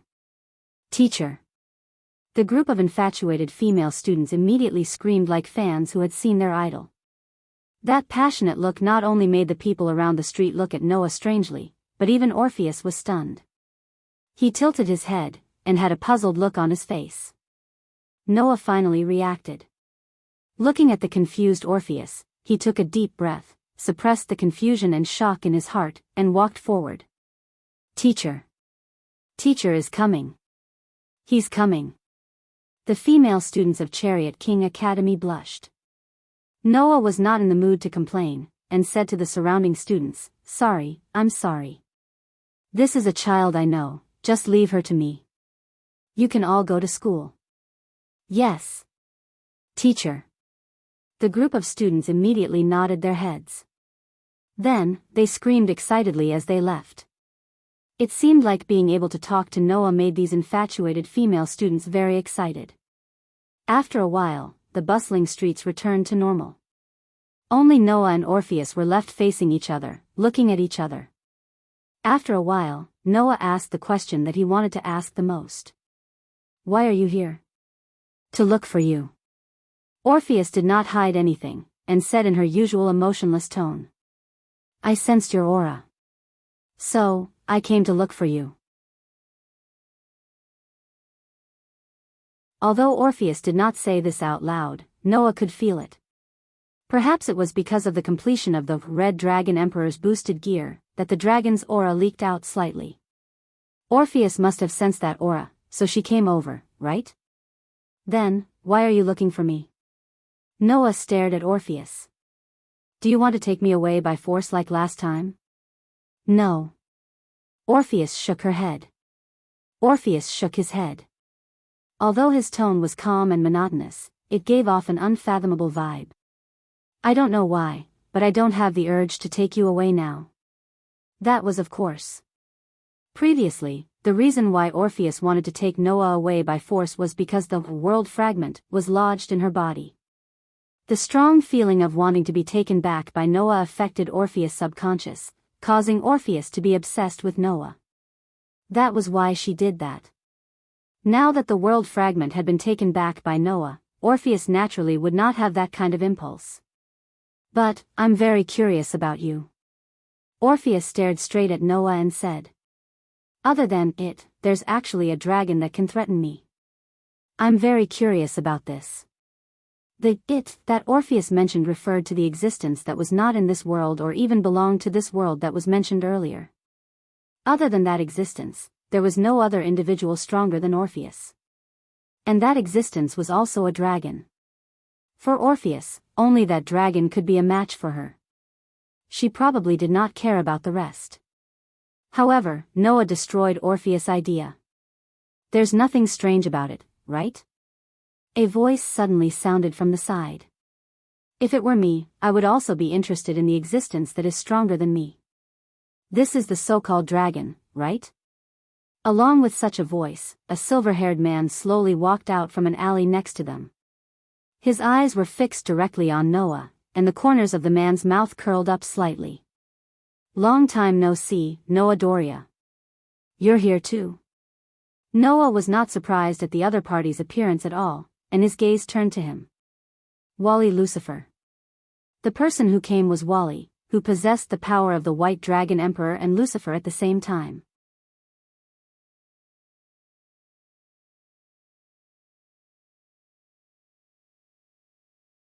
Chapter 1861. Previously, Sazax had already told Asashel that there was a group of teammates gathered around Wally. Moreover, Orpheus was also currently acting with Wally. In that case, even Orpheus had appeared, so it wasn't surprising that Wally was around. Not only Wally, but Noah also felt that there were more or less restless auras around him. Each of those auras was very powerful. They were at least much stronger than the superior demons, and each of them had to be at the level of the most superior demons. As for the number, there were about 4 or 5. There were actually 4 or 5 of them who were at least at the level of the most superior demons. Coupled with Wally, if these guys launched an attack on this town, even if the Jumanlis and Seedy's families attacked together, it would be absolutely impossible for them to win. Not to mention, there was also the almost invincible existence of Orpheus here. Sensing the restless auras, Noah glanced at Wally and said calmly, "Don't worry, Wally, I'm not going to let you go, Wally. You're quite well prepared. Have you found the traces of my teammates?" Wally shrugged. "I knew I couldn't hide it from you, but don't worry, we won't make a scene on the street. My teammates aren't that interested either. They just came with me and Orpheus to see what the Crimson Dragon Emperor who can even rival the Dragon God looks like." "Can even rival the Dragon God?" Noah asked with a spurious smile. "Undoubtedly, I lost miserably the last time, and I believe you can also see that the power I displayed at that time had a time limit. Can I take it that you're mocking me for saying that? At least, you did achieve a certain level of strength that is comparable to Orpheus. This is an indisputable fact. Otherwise, Orpheus wouldn't be curious about you." Wally looked at Noah with a burning gaze. "Besides, I heard that after that, you went through special training again, and only returned to the human world not long ago. Now, you should be stronger, right? What's wrong?" Noah didn't answer the question. "You want to challenge me again?" "I just wanted to tell you that you're not the only one who's improving. In order to catch up with you, I've also given it my all during this period of time. I believe that you'll be shocked sooner or later." Varley turned his gaze to Orpheus. "I'm only here to accompany Orpheus today. Unless you want to fight, I won't do anything. Your words sound better than your song." Noah curled his lips. "Undoubtedly, the cluster of disasters has been attacking this town all this time, hasn't it?" "We didn't do it," Wally said straightforwardly. "That's what the hero faction did." "Hero faction?" Noah's heart stirred. After this period of confrontation, the demons, angels, and fallen angels had more or less grasped some information about the disaster. It was said that there were many factions in the group of disasters. After all, dangerous members of various forces gathered in the group of disasters.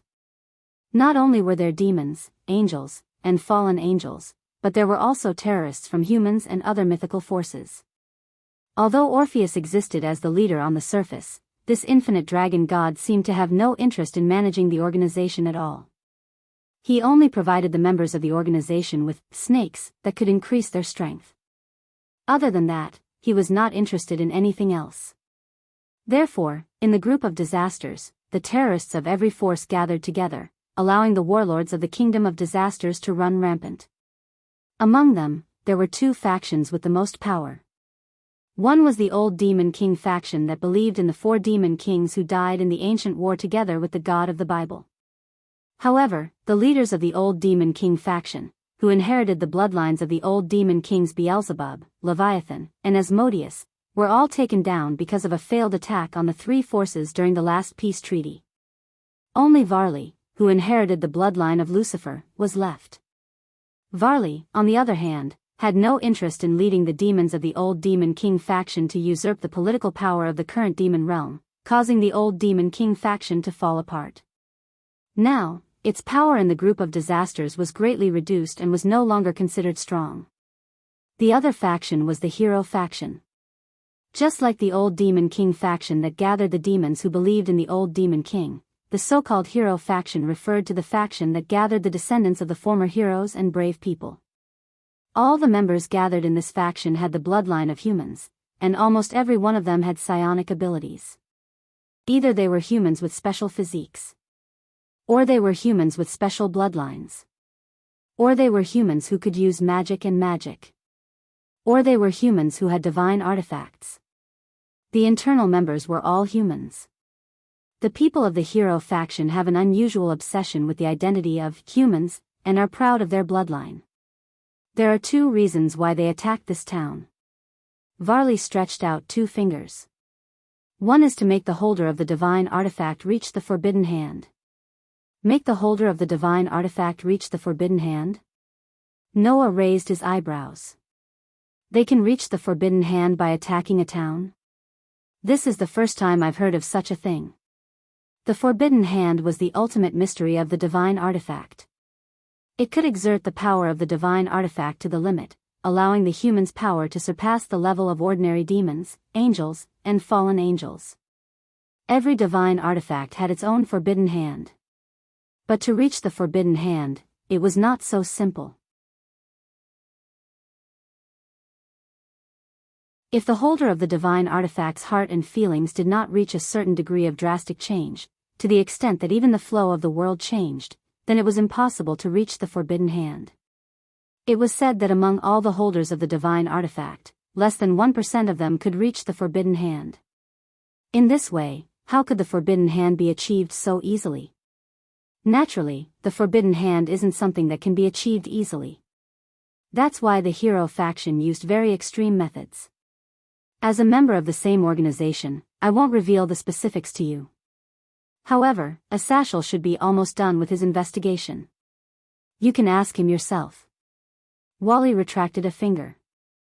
I'll tell you the second reason why the people of the hero faction attacked this town.